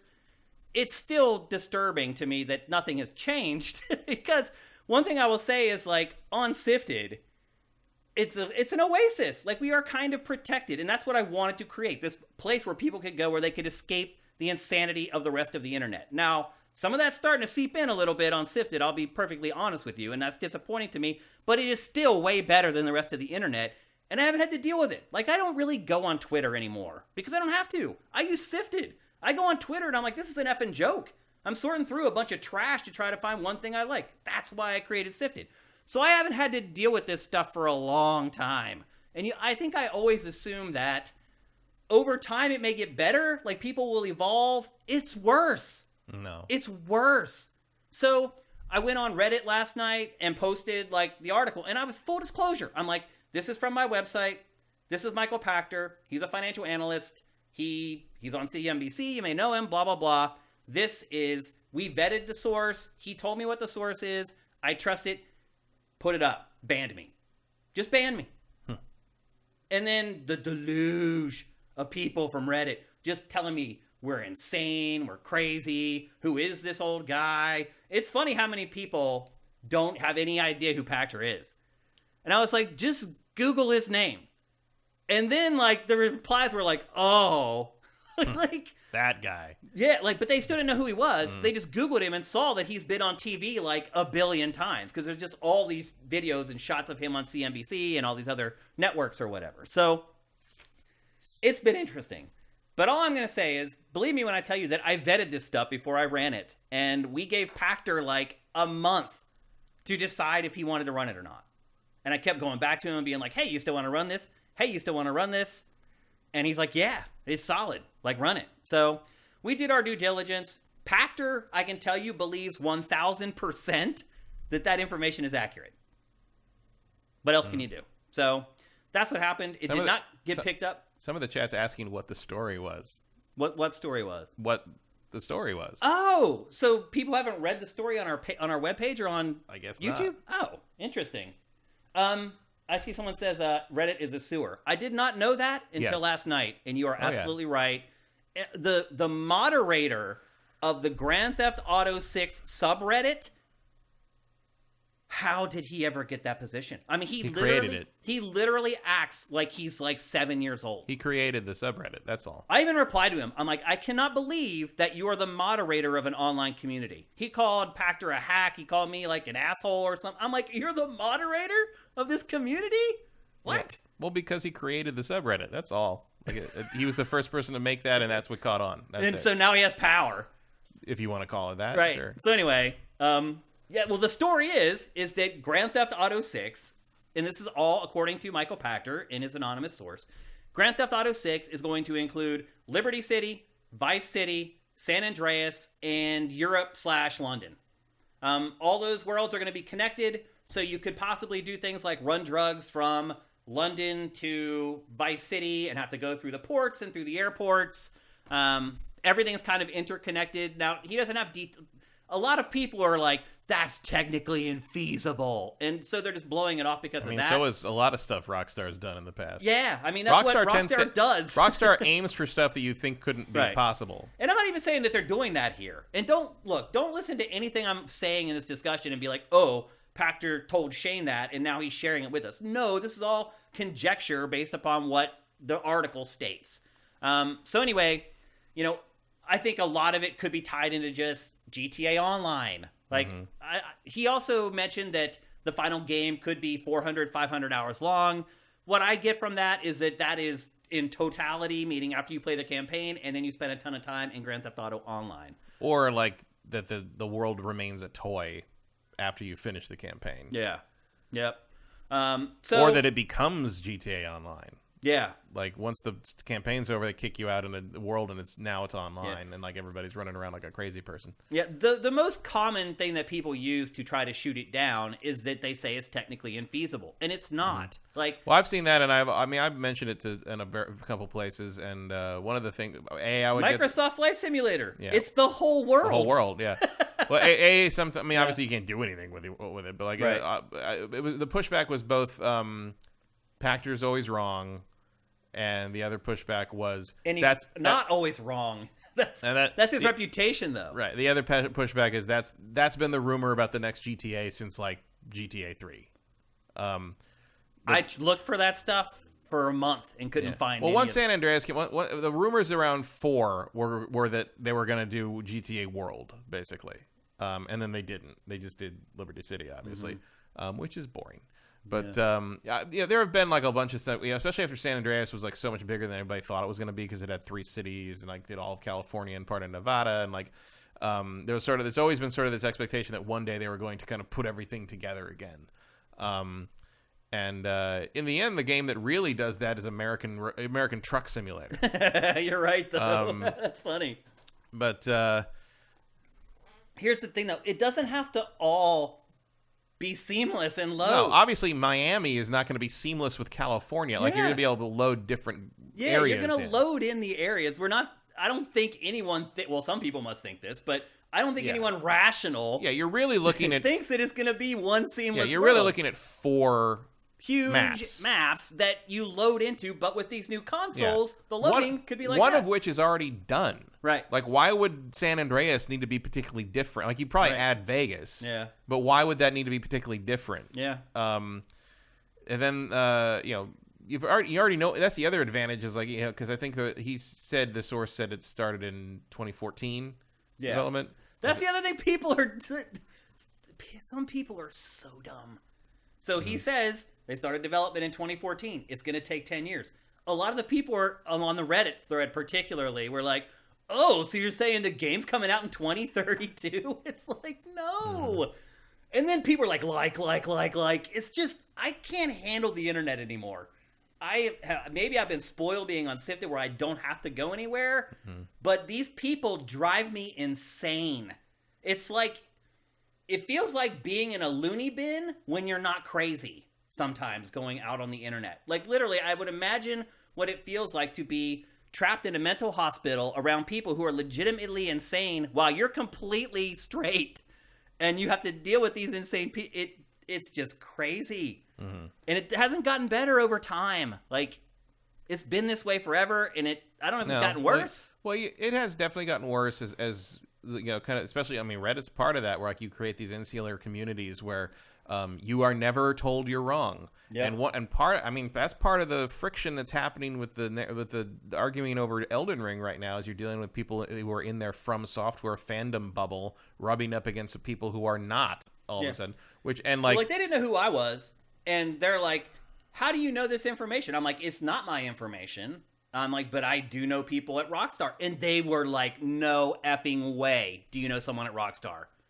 Like, that's where they are. Because they put them on this pedestal that, like, nobody knows people at Rockstar. Everyone knows Rockstar employees only know other Rockstar employees. Yeah, it's like, they wouldn't... I'm like, I've been a games journalist for 25 years. If I did not know someone from Rockstar by now, I would suck.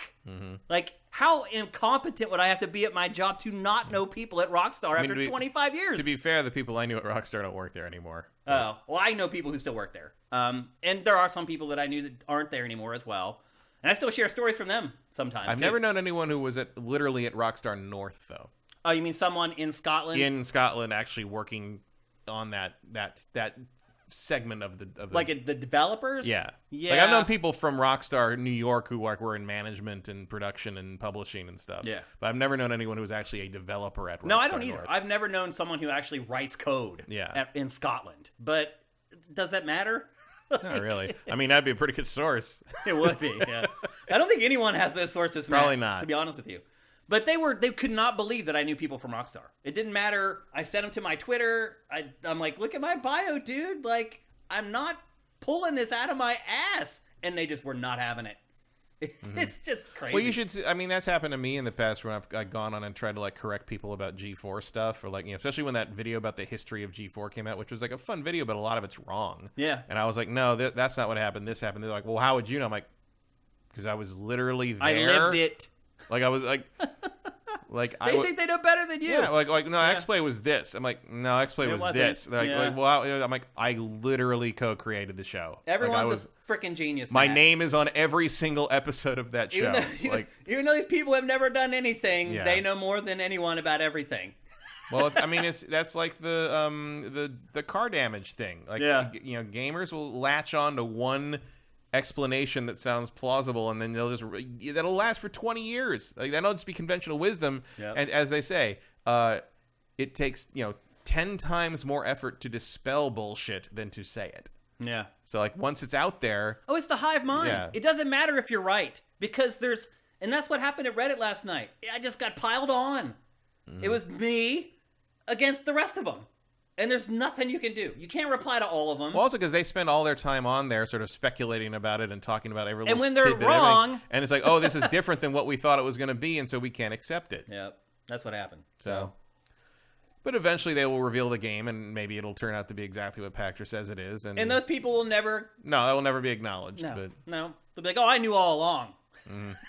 Well, that's what all the rumors have said for years about Grand Theft Auto games. So it's just finally they just did it. That's not a special thing to have known. No, that's what they'll say. That'll be the narrative. Yeah. Oh, we knew. Everyone knew that. We just didn't... We expected something bigger than that. Or whatever.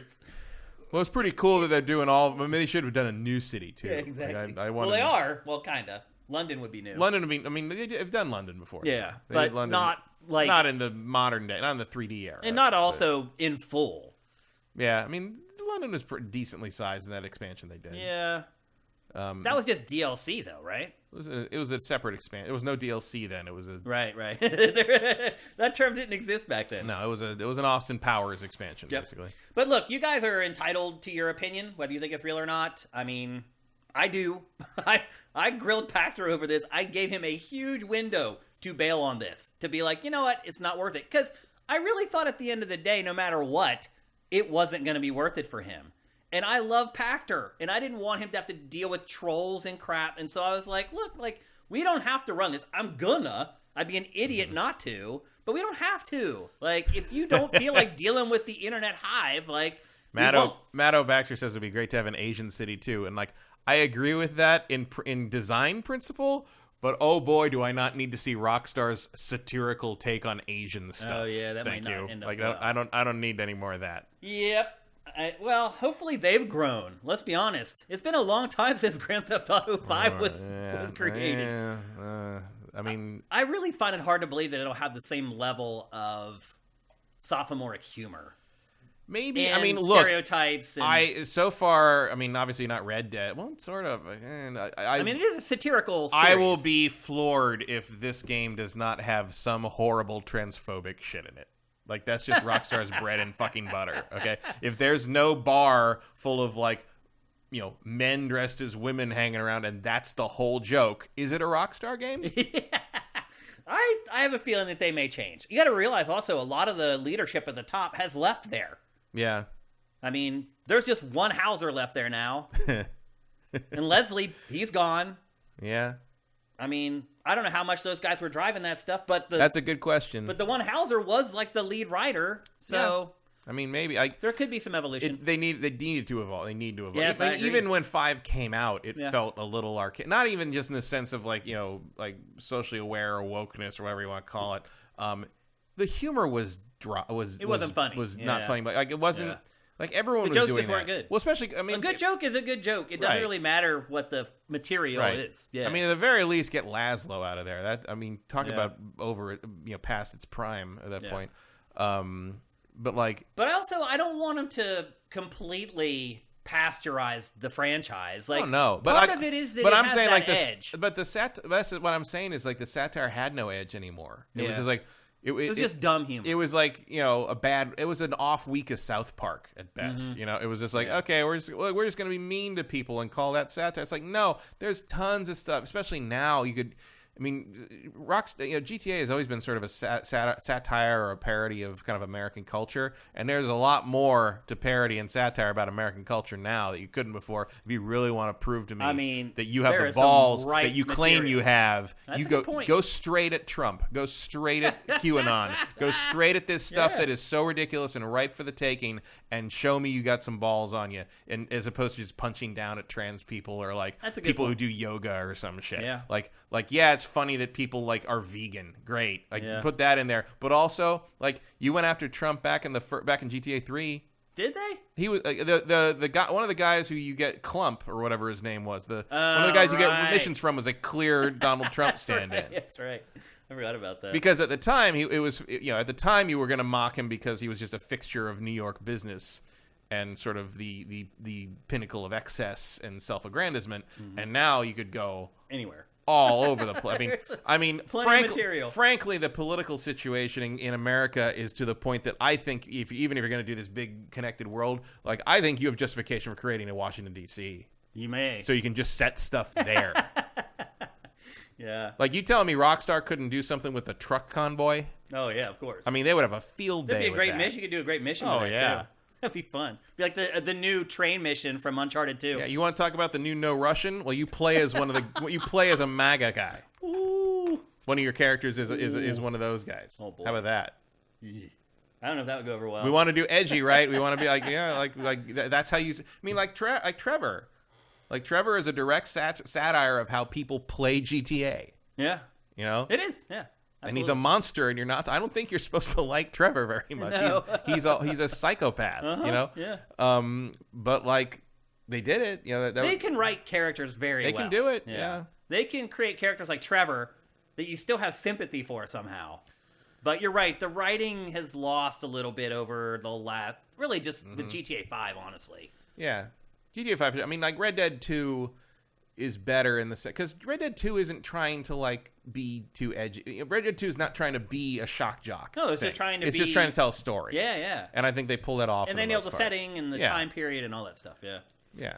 But you gotta make, that was probably one of the reasons it's taken so long to get GTA, you know, because like, you deliver. Yeah. Also, you're making money hand over fist on GTA Online, and you don't need to make GTA 6 until you have an idea worth making, frankly. Yeah. And if this is actually the idea, what Pachter's talking about, it kind of makes sense it took so long because they had to wait for the technology to catch up to it. It's exciting, honestly. I'd be into that. I mean, I like that idea. I think it's brilliant if they can do it and pull it off. So I'm excited about it. I know some people are like, I don't believe it, blah, blah, blah. They don't want to get excited about it, but I do believe it. And if they can make that happen inside the game, it will change everything. Yeah, so, I don't see why Pachter would go out on a limb on this for any other. I mean, he had no reason to. He clearly believes it's true. Yes, believe me, he absolutely does. Again, I contacted him specifically 3 times since we recorded those episodes to give him an out. Like, hey, you still feeling okay about this information? Mm. You know, you still want to run it? Yep. I don't know why. He almost got annoyed after a while with me constantly asking him, like, you still want to run this stuff? I think he thought that I was starting to question him, and that wasn't the case at all. I just I wanted to protect him because I knew this was going to happen. I knew people were going to say, oh, it's for Pachter, and he's always wrong, which is total BS. He is right about so much crap, but nobody points that out. People always point out when he doesn't get something exactly right, and that's what makes the rounds on the message boards and on social media, and that's what people remember him for. So I tried to give him an out to protect him from all this because I knew he had no upside for doing it. Like, I think he was just trying to help us out, honestly. I think just in his heart, he's just like, so. I'm trying to do something for Sifted. Because he sees how hard I work, and he's just like, what the F? Where aren't you getting support from people? And I'm like, I don't know, dude. And I think he's just trying... He's too old to care what anybody thinks anyway. Yeah, he does not care. Like, I think he cares about his colleagues. Oh, his colleagues and his friends and his... Sure, but, yeah. but the world the overall, thinks, like, you know... No, he doesn't. So anyway... You don't need to care about that stuff when you're on a boat. That's true. That's a good point. So anyway, that's what happened with Grand Theft Auto 6, both across the interwebs. Nobody picked it up. Nobody. IGN didn't pick it up, GameSpot, any of them. Destructoid, nobody did. There was a couple small sites in Europe that picked it up. God bless them. And a lot of the sites that did not pick it up were the same sites that ran the fake story a week and a half ago when they got conned by that YouTuber who set up a fake Twitter account.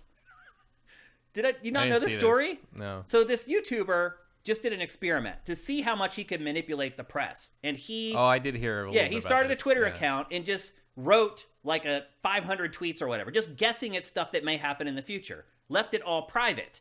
And then as stuff would actually happen, the stuff that he actually got right out of the 500 guesses, he'd turn that tweet live. And so that tweet would be date stamped and time stamped. And people would be like, oh, crap. He predicted this like 2 weeks ago, and here it is in the new Nintendo Direct. And it got major publications. And I don't know if that's part of it. Maybe people are like on alert now because they're like, oh, we got burned by that YouTuber or whatever. I don't know. But it's interesting But it's not like this is anonymous. Right. Or somebody with no reputation. I mean, bad reputation, good reputation, but it's not like the industry doesn't know who Pachter is. Right, I know. And they just didn't pick it up. So, whatever. It is what it is. I mean, sure, some of that is like the whole don't comment on rumors thing, but it's like they do it all the time. They do it all the time. Where was Kotaku on this one? Well, I think they're on strike, actually. Oh, that's right. They were. I don't want to bring them up because they've been on strike and like actually out. So right. But a lot of the other guys, like I know they had to have seen it. Like, yeah. Maybe some of them didn't come. But nobody even talked about it. Like none of the people I know, none of the people that I know or are friends with, like even mentioned it on Twitter. I know. I mean, I could see it the number of like retweets and likes I got. So it is what it is. But just another missed opportunity. And you're right. Maybe someday people will be like, "Oh, wow, they were." Pachter was right, but probably not. More likely, he'll never get credit for it, and life goes on. So that's how it is. Okay, let's take some questions. I would say you probably shouldn't ask a ton of GTA 6 questions because I don't know. There's not really anything else to say. Yeah, I don't know anything else other than what was put in the story. I didn't withhold any information or anything, and I don't know if Pachter did. All I know is that everything that he told me about it, he okayed to be put into the story and into the video, and that's it. So I don't have any more information. If you just want to ask more general questions about the game, that's cool. Minority games, people suck. Not all people suck, man, but there are a lot of them. I'll say that, man. I've been really disappointed in humanity here over the last 24 hours. And again, not just pissed off at random people online. There's some people closer to home that I'm pretty upset with right now. Let's see what we got. Texture Glitch, thank you for Twitch Prime. That's awesome. LeSteve D, LeStevid, thank you for the Tier 1 subs, giving out to the community. JM Rain, as always, making it rain, living up to his name. Here's some questions. Any other Twitch Prime through here? Slagathor, I've been reading that subreddit, and none of those guys have any idea whatsoever how games are developed. I know. It got to the point where I was, like, going back and forth with them, because they banned me, and so these guys are trashing me, and I can't reply, because they banned me. And I'm like, oh, okay, you're going to ban me, so I just have to take, basically, this public, like, slander that I can't do anything about. It was weird. And then as I started chatting with, like, the moderator, he was the only person I could reply with. One, he ended up being a complete douchebag. And two, I realized he has no idea what he's talking about. They generally don't. Clue at all. And I was just like, this is pointless. And so I went on Reddit, and I just turned off, like, the notifications. So I was getting emails every time one of those idiots was replying to me. So I just turned off the notifications, and my life has been a lot better. Let's see. As always, go at Sifted Games. It makes it easier for us to find your questions. Estmont. Shane, given your and Matt's reaction to Elden Ring and Horizon Forbidden West, and more importantly, to the scores most reviewers gave those games, do you think you guys are now counterculture reviewers? Interesting. I don't know. I wouldn't like to think that game reviewing is a culture in the first place. It shouldn't be. No. Yeah. It should just be a job. Yeah. There's some art to it, but mostly it's a job. Yeah, especially because like that's sort of also like I refuse to be the Armand White of video game reviews. But I don't know. Like, I mean, it's not like I disagree that Elden Ring is really good. I just don't understand why it's so. Like, I've seen people that are, like, talking about, like, the discourse on that has been baffling to me, and I don't really get involved in it because I don't really care what people are thinking. And, like, I do have kind of a guideline where it's like, if the person on Twitter doesn't have enough followers to fill a movie theater, don't bother replying to them. Yeah. If it's like an argument thing. But I've seen the thing that baffles me is stuff like where people are like, "Oh, it's the most like meaningful open world exploration ever." Like, it's not like all those other open worlds where you're just like checking off a list. Like, you go places and like everything you find is worthwhile. And I'm like, really? Because I've been to like 7 catacombs with all the same gray textures, filled with all the same gargoyle enemies, where I fought a boss I fought 4 different versions of in the past to get an item that I will never ever use. Yeah. And that is just every open world thing I've ever done. And look, I love open world stuff. I'm not saying that makes the game bad. I'm saying I enjoy that.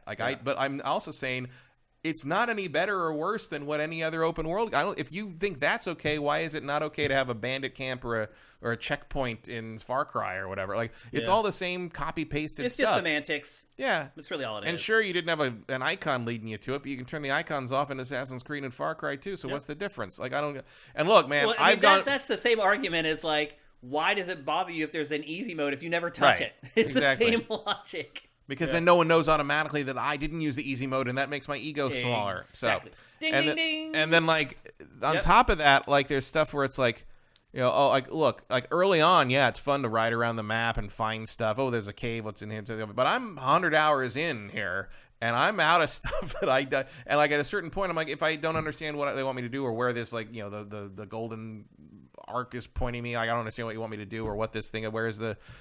I'm just going to look it up, or I'm going to look at the interactive map on the wiki, the affects your life thing. And I'm just like, it's covered in icons like every Ubisoft map. And I'm just like, you know what? The only thing that Elden Ring has really reinvented here is smart glass.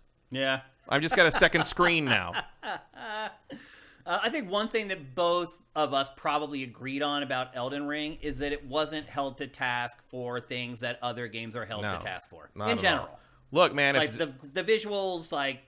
there's a bunch of stuff that other games would have been dinged for that this game was not dinged for. Oh yeah, for sure. And like, and this Zelda's and Nintendo stuff's a little bit like that at times too. Somewhat. Oh yeah, but you know what? I think if Zelda came out with frame rate like that, it would get dinged. I mean, Breath of the Wild's frame rate ain't great. It's not, but like Breath of the Wild ran better on Switch and it was acceptable. Yeah. Also, Breath of the Wild, while it was not a tour de force visually, it did look better than any other Zelda game had.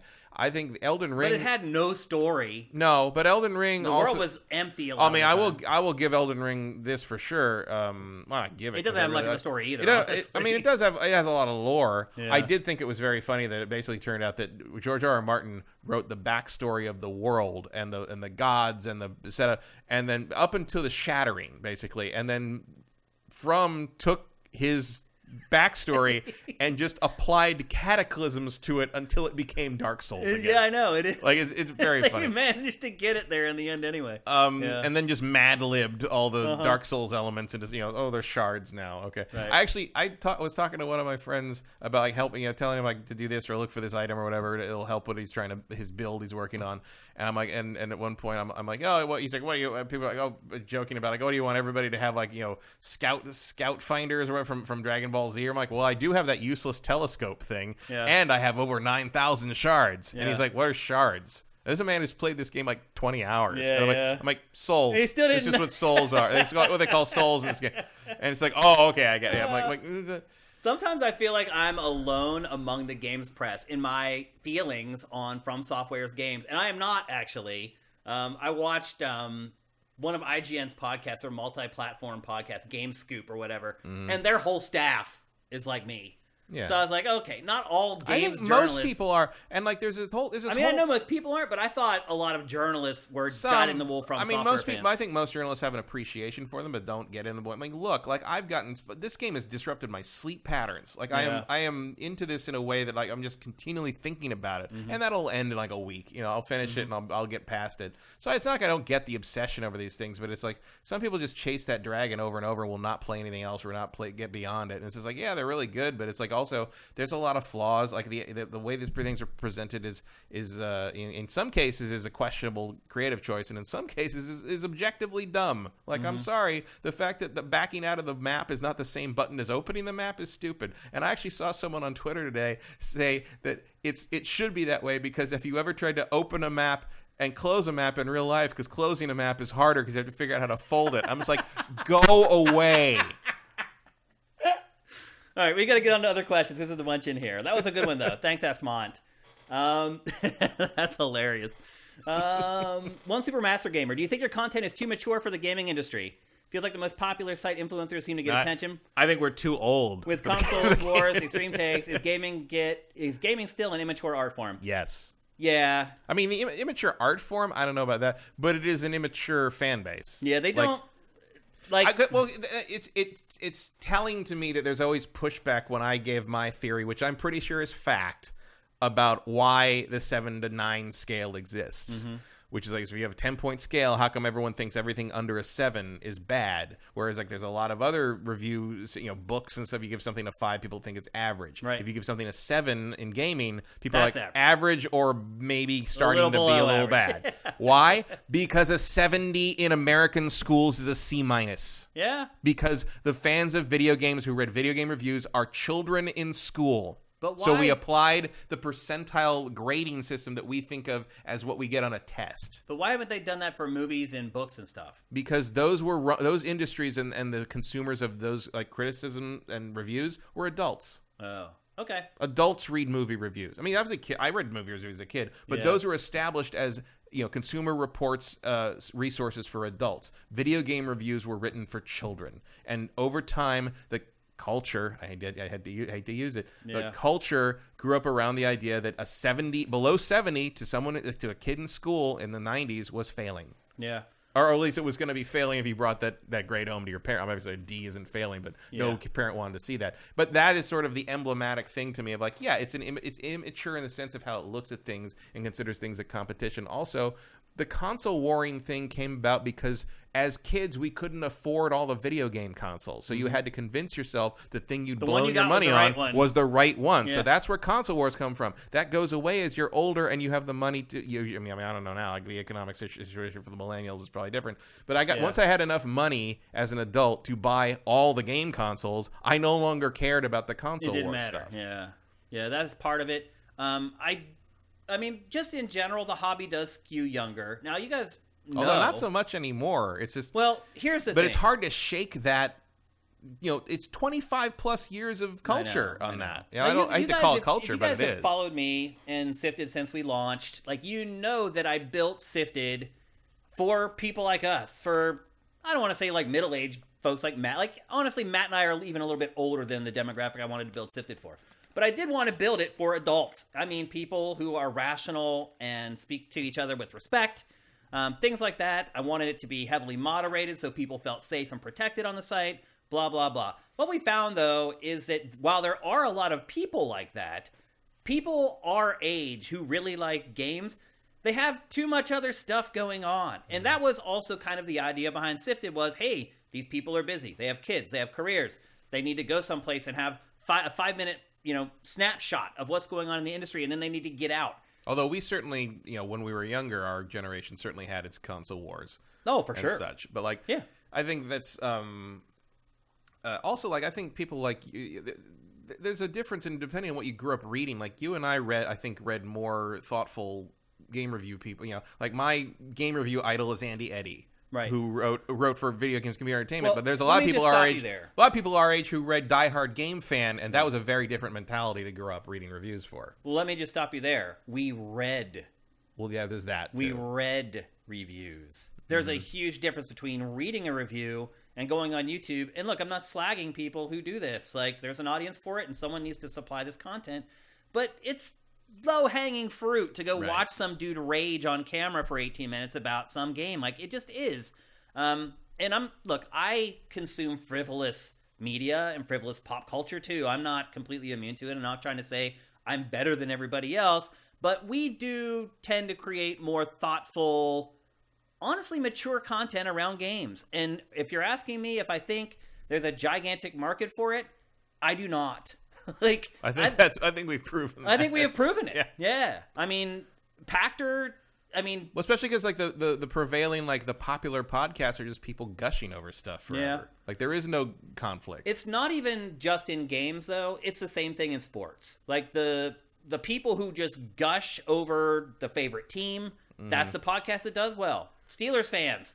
If you have a Steelers podcast where you are actually critical of the team, people hate you and people don't listen. The Rah Rah Cheerleader Steelers podcast, gigantic. Dudes are doing remote things at the local horse racing track casino every weekend and blah, blah, blah. It's just the way it is. At the same time, I don't want to hate on people who want stuff that's positive. Because I also want stuff that's positive, but more important than that, there's a difference between positive and thoughtless. And lies. Yeah. That's the difference. I want things to be positive, but I also want them to be honest and truthful. And that's what we are. We're brutally honest and truthful about every game we talk about. You and I don't give a crap about what console it's on or any of that crap. And for the most part, who made it or anything. We just play the games, and we're like, this is what we think of them. And I do think that the audience is limited for that. I do think a lot of people just want cheerleaders. They want reinforcement of what they or they've think. already made up their mind, and because maybe they watched someone play it on YouTube already for 2 hours or whatever, and they've watched that, and they're like, I'm buying that. Yeah, I mean, there's a lot. And now we come on, and we're like, you might want to think twice about that. They're like, no, F you. I watched Joe Blow stream 2 hours of this, and I believe him. Yeah, the one thing I will give the From fanboys is that I have never, I don't think in the history of reading Twitter discourse on video games, I don't think I've ever seen so many people make a pronouncement about the negative qualities of a video game and then admit they'd never played it yet. No. There's tons of people like, this thing about Elden Ring does this, and it's stupid and it shouldn't be that way. I haven't played it yet, but it really seems that way. And it's just like, okay, dude, like, what do you? Well, that's where I draw the line. Give me a break. Yeah. Like, it's like if I played a bunch. It's of like even if I agree with you, if you haven't Yeah. played it, what are you talking about? Yep. Okay, let's move on. That was another great question. And we're spending like 10 minutes on each one of these because you guys are knocking it out of the park. And we got time. We do have a little time. That was a great question, though, Master Gamer. Ashes in the Hourglass. Just to exemplify what you guys were saying during the GT7 discussion, I'm 27. I've begrudgingly had a license since 2018, and I absolutely despise driving. There you go. Whenever anyone I know extols the importance of having a car, I just roll my eyes and ask, if transportation is so important, why don't we force the government to invest in more public transportation? I don't think there's a question there, but No, but it's a comment. But it's also 100% correct. Like, there, I mean, one of the things. go to overseas. Yeah, one of the things I'm And see most how jealous PT about works. when I go to Europe is how good public. I totally see why you don't ever need to have a car in Europe, especially because of the gas prices there. I mean, look, to me, cars are important to me because to me they are freedom. They're when I was younger, they were my way to getting out of the house and doing what I wanted. Today, I really enjoy driving. I do too. Especially when I'm out And of that's the city. why I bought a and doing my own decent thing. car when Yeah. I was making decent money. Yeah, I have a lot of And I fun. still have it. It's now like 11 years old, but Yeah, I drive for fun, for sure. I enjoy it. Yeah. And I mean, driving in LA isn't very fun, but like, Still, it can be fun. it can be. Like if you yeah. have a quick car, just going from stop sign to stop sign can be you fun. can figure it Like, out. And every once in a while, like driving back from the old studio, like you're driving through traffic, but there's ways you can outsmart the traffic, and there's ways where there's a right lane on Olympic that nobody uses because when it's not commute time, there's people parked there, but also because people seem afraid of that. They're for whatever. scared, yeah. And I will just drive, not even breaking the speed limit. Like everyone else is going 10 miles an hour. I'm saying I'm going to go Makes 35. you feel like you're going fast. You feel like you're like racing down the autobahn, but it's like Yeah. no, you cut like tons of, and that's fun. Like it's like I mean, I understand people that get like nervous about driving and stuff, but like. I am rarely more relaxed than when like I've broken away from traffic and I'm just like cruising down the freeway. So yeah, that's one of the appeals of stuff like Forza Horizon is because that recaptures that feeling to me. But I totally understand people who don't have any interest in cars as having that, it's an extra expense. You're throwing money away for insurance and taxes every year and registrations, and God help you if you get in an accident and like the insurance premiums go up and you got to pay to repair things. I mean, I had to do that recently too. Mm-hmm. I've never hit anything, but I've been hit, and that sucks. You've gotten a bad accident, actually. Oh yeah, especially when they run away. Mm-hmm. Yeah, it's like I get it, and like we should have more public transportation. I'm looking forward to being 70 years old and finally being able to take the damn subway they've been building here for 20 years. It's absurd that our country keeps rejecting public transit and trains. I voted for the high-speed rail. I mean, the idea of being able to get on a train and get back to visit my mom in 3 hours in San Francisco, that'd be amazing. Or get to Vegas Super into and it. why don't they build a train to Vegas? It takes an hour and a half. There's nothing. You could literally just have 3 stops. Here, Barstow, which is in the middle, Barstow, and Vegas. So the drugs can take hold, Right. and then just go straight through Bat Country until you get to Vegas. That's great. Norix Nessie 94. Now with Forspoken being delayed, how much confidence do you have that God of War will come out this year? I mean, I don't know how they correlate to each other, but I mean, I'm pretty confident that both are going to come out this year. Yeah, I don't think Sony's going to consider Forspoken a replacement in the schedule for God of War. No, Well, I mean, it's not their game either. So. No, yeah, it's just Square's. Yeah. Also, even if it was their game, look, I'm looking forward to Forspoken. I'm excited about it. Amy Hennig, like all this, it looks cool. Mm-hmm. Like maybe kind of like it has some Infamous vibes to it, which I dig. Actually, that's a good point. It does. Yeah. That's a Days Gone. In terms of your the sales and stuff. In terms of your sales and stacking and the scheduling, that's a days gone. It is not going to cannibalize a damn thing Kratos does. Yeah, and I do think God of War is coming this year. Kratos is the 900-pound demigod gorilla of the current schedule. Like the only other thing they'd have that could displace it would be a new Uncharted or a new Last of Us. Yeah, and I also think Forspoken's going to make it because they said in the delay Spider-Man that it's just for polish, which is good. Yeah. Also, I believe I have it on my fantasy team. So you do. So learning that they're going to spend 5 months just polishing the game. Good. I like that. I was happy about that. Dinky Do 15. I'd really like that one to be good. So yeah. I think that delay. I mean, obviously, I'd like to play it sooner, but that delay is good news to me. Yep. Dinky Do Matt gave like a 10 or 12-minute review of Batman at the beginning of the show, so you're gonna have to wait for the archive to hear it. But Cliff Notes version, you really liked it. I really liked it. Yeah. And I didn't think I was going to, because I didn't like the trailers at all. It just looked like generic Batman crap. Yeah. Let's see. Do we have any other questions?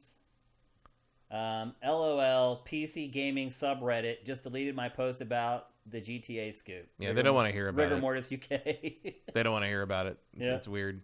It is weird. Fred loves Joe. The category that Shane described. I don't know. I could fill that in with a lot of words. Yeah, three-letter word. I don't know what it is. It could be anything. A Fire Native says, we read video reviews. I don't know what that means.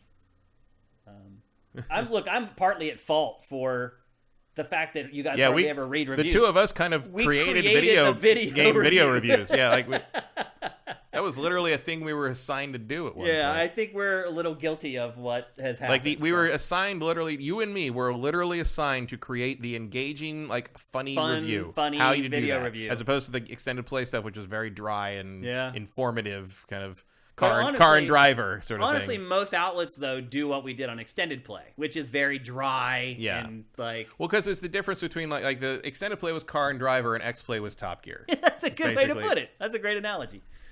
Cody S. Carter, thank you for Twitch Prime, man. That's great.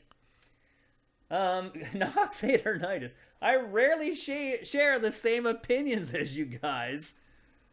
Between both of us? Like, because Matt and I are pretty opposite on a lot of stuff. Like, at some point, how is it possible that you never agree with either one of us? Yeah, that would be a very zen thing at some point. What are the chances of that happening? But it's just interesting to hear different viewpoints from experienced people. I agree with that as well. That's why I listen to other gaming podcasts. Yeah, it's also why I've always said, like, the, like I was growing up reading the San Francisco Chronicle, and they had the reviewer for Chronicle for as long as I've been alive pretty much has been Mick LaSalle, and I have never agreed with Mick LaSalle on a single movie review, but I would always read his reviews because if he hated something, I knew I'd like it. And if he liked something, I knew to be wary of it. That's just as absolutely valuable. It is absolutely valuable criticism if I can formulate a relationship to what your tastes are and know how I relate to those. Like, that is just as valuable. I don't need to agree with a critic to have them provide a valuable service. Yeah, and you know what they like and they don't like. And that is why information is valuable. Right, and that is why the most important thing a critic can do is be honest consistently. Yep. Because otherwise you can't get a bead on what someone thinks about stuff. And honestly, that's the best thing an outlet can do as well. Mm-hmm. That's how I ran editorial at Game Trailers. I was like, it was us and we, it wasn't I. Because when you start having I's, you start having outliers. And then suddenly you have this review that doesn't add up with the rest of the reviews, and people are like, wait a minute, I trusted you, and now I don't trust you anymore. Now your whole system is torn asunder. And so it was very important to me to have a consistency across reviews, so you knew if we liked something, whether you would know whether you were going to like it or not. Because you're like, I always disagree with Game Trailers reviews because they focus on this. Well, if we didn't like a game, then you knew you're probably going to like it. And that's your evidence that they aren't looking for information; they're looking for reinforcement. Right? Exactly. Yep. Nailed it. All right, let's answer one or two more. We are actually now well over time. Actually, let's just answer one more. Grimshaw Rocks, thanks Matt and Shane for the hard work every week and putting on the best gaming show. You're welcome, man. Thank you for showing up and watching and supporting.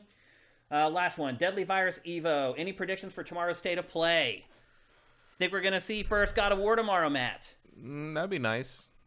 Maybe. I think we'll see stuff like Stray. I wouldn't be surprised if we see another demo for that. See some Stray. Is there something else coming in the early summer that I'm forgetting about from them? I don't think so. We might see gameplay, like raw gameplay of Ghostwire Tokyo, because that's coming soon. Yeah, it's probably. I would imagine that's going to be the big focus. Probably. They got to finally talk about that. Yeah. Maybe some hints at Horizon DLC. Maybe. I'd like to see that. It might be wishful thinking on my part. But God of War outside shot. I'm just shooting for the moon, just hoping that we see something. Maybe something, like some kind of indication that we're going to see something. Yeah, it could be. But I think it'll be... Maybe some Forspoken. Just possibly. Because I'm sure there was something ready before it was delayed because it was about to come out in May or whatever. So yeah, I think it'll be focused on stuff that's going to come out in the immediate term. Yeah, first half of the year. And look, I'm excited as hell to see stuff about Stray. I think that game looks awesome. We put it in a Pachter Factor episode last week, and we had several people on YouTube ask what the game was. Is there a release window for that Which just yet? showed them, like, you guys should be using Sifted. You would know what Stray is if you watched GameFace and use Sifted. Is there a release window for that yet? I believe so. I don't know the exact date, but it's coming, I think, for sure by the end of the year. Mm-hmm. Yeah, so it's not too far away. But they had no idea what it was. I'm like, yep, if you hung with us, you would know exactly what it was. To be fair, I do tend to forget it exists. What'd you say? I do tend to forget that game Stray? exists. Yeah. Oh, I'm really excited for that. I am interested in it, but like it just leaves my mind. Okay. Probably because I don't have anywhere to put it in the year. I feel like it's going to come out in September. Oh, Vincent says Stray is early 2022. Early 2022. Yeah. I'll believe that. So when yeah, I think we'll see something on it probably tomorrow, which is awesome. Game looks sweet. Maybe it'll be sooner than you guys don't know. It's a game where you play as a cat. Yeah. And it's like hyper realistic. A cat with an AI backpack. It's pretty awesome. I'm pretty excited for it. So anyway, enjoy the state of play tomorrow. The focus is Japanese games. Focus is Japanese games, and he says if there's a super big game, oh what happened to Final Fantasy 16? I don't know. It's gone underground. There's still people that think that's coming out this year. I'm like, I don't know. It kind of was supposed to. Yeah, but it probably ain't. No, I think we'll be lucky if we see anything of it this year, but it might be what that is. I mean, didn't they say that it was like feature complete already, like a year ago? I thought Square Enix said that. He promised we were going to see it by the end of 2021, yeah. and then nothing, and then in January, I think he basically said, "Yeah, sorry, we're totally going to show you something this year." And here we are. Well, it is only March. We got time. I'll be pretty shocked if that makes it. I would be surprised if it was that. I think the Forspoken delay to October is a pretty good indicator that Final Fantasy 16 is not this year. That's a good point. If anyone was silly enough to believe that it ever was going to be. Yeah. But I can't see that, especially since it's the Final Fantasy 15 team. Yep. So. Okay. That's it for GameFace 292. Thanks to all you guys for hanging in the chat, asking great questions all the way to the end. It's good to talk a lot of games in an episode. We've been just doing kind of topics for a long time with like one or maybe two games. And I think that's probably going to continue here for the foreseeable future. There's a lot of good stuff coming out. Like even stuff that already came out that I just haven't gotten to, like Shadow Warrior 3. Yeah, I haven't touched that either. Yeah. Yep. So we'll have another great episode for you next week. As always, if you like what we're doing, head to patreon.com/sifted and drop us a pledge. You can also always help us out with Twitch Prime. If you're watching on YouTube, the instructions to do that are down in the description. If you've already linked your Amazon Prime account with your Twitch account, all you got to do is click twice to give us a free $2.50 every month, and you do have to re-up it, and that does suck. And I have lobbied Twitch to have them change it, but unfortunately they won't. So I know, it's so annoying. I don't know why they won't do it. It seems like it would be easier for them as well, but anyway. I love that. Eviloni5 says, would love to see Deep Down appear at the State of Play. Oh, it's wow. like, oh, man, if you had money on that in Vegas, you would win a lot. That's a deep if cut. that showed up. Yep. Jesus. But we are supported 100% by Patreon. So again, patreon.com/sifted. You may just be listening to this on Stitcher, Spotify, Apple Podcasts, Google Podcasts, what else? All of them. We're out on all of them. If you're listening to this show out on any of those, hook us up. If you're getting a lot of enjoyment out of the show every week, why not at least give us $1 a month? It all adds up and makes a difference for us. So on behalf of Matt, I'm Shane. We'll see you next Tuesday at twitch.tv/siftedgames. GameFace is up and out.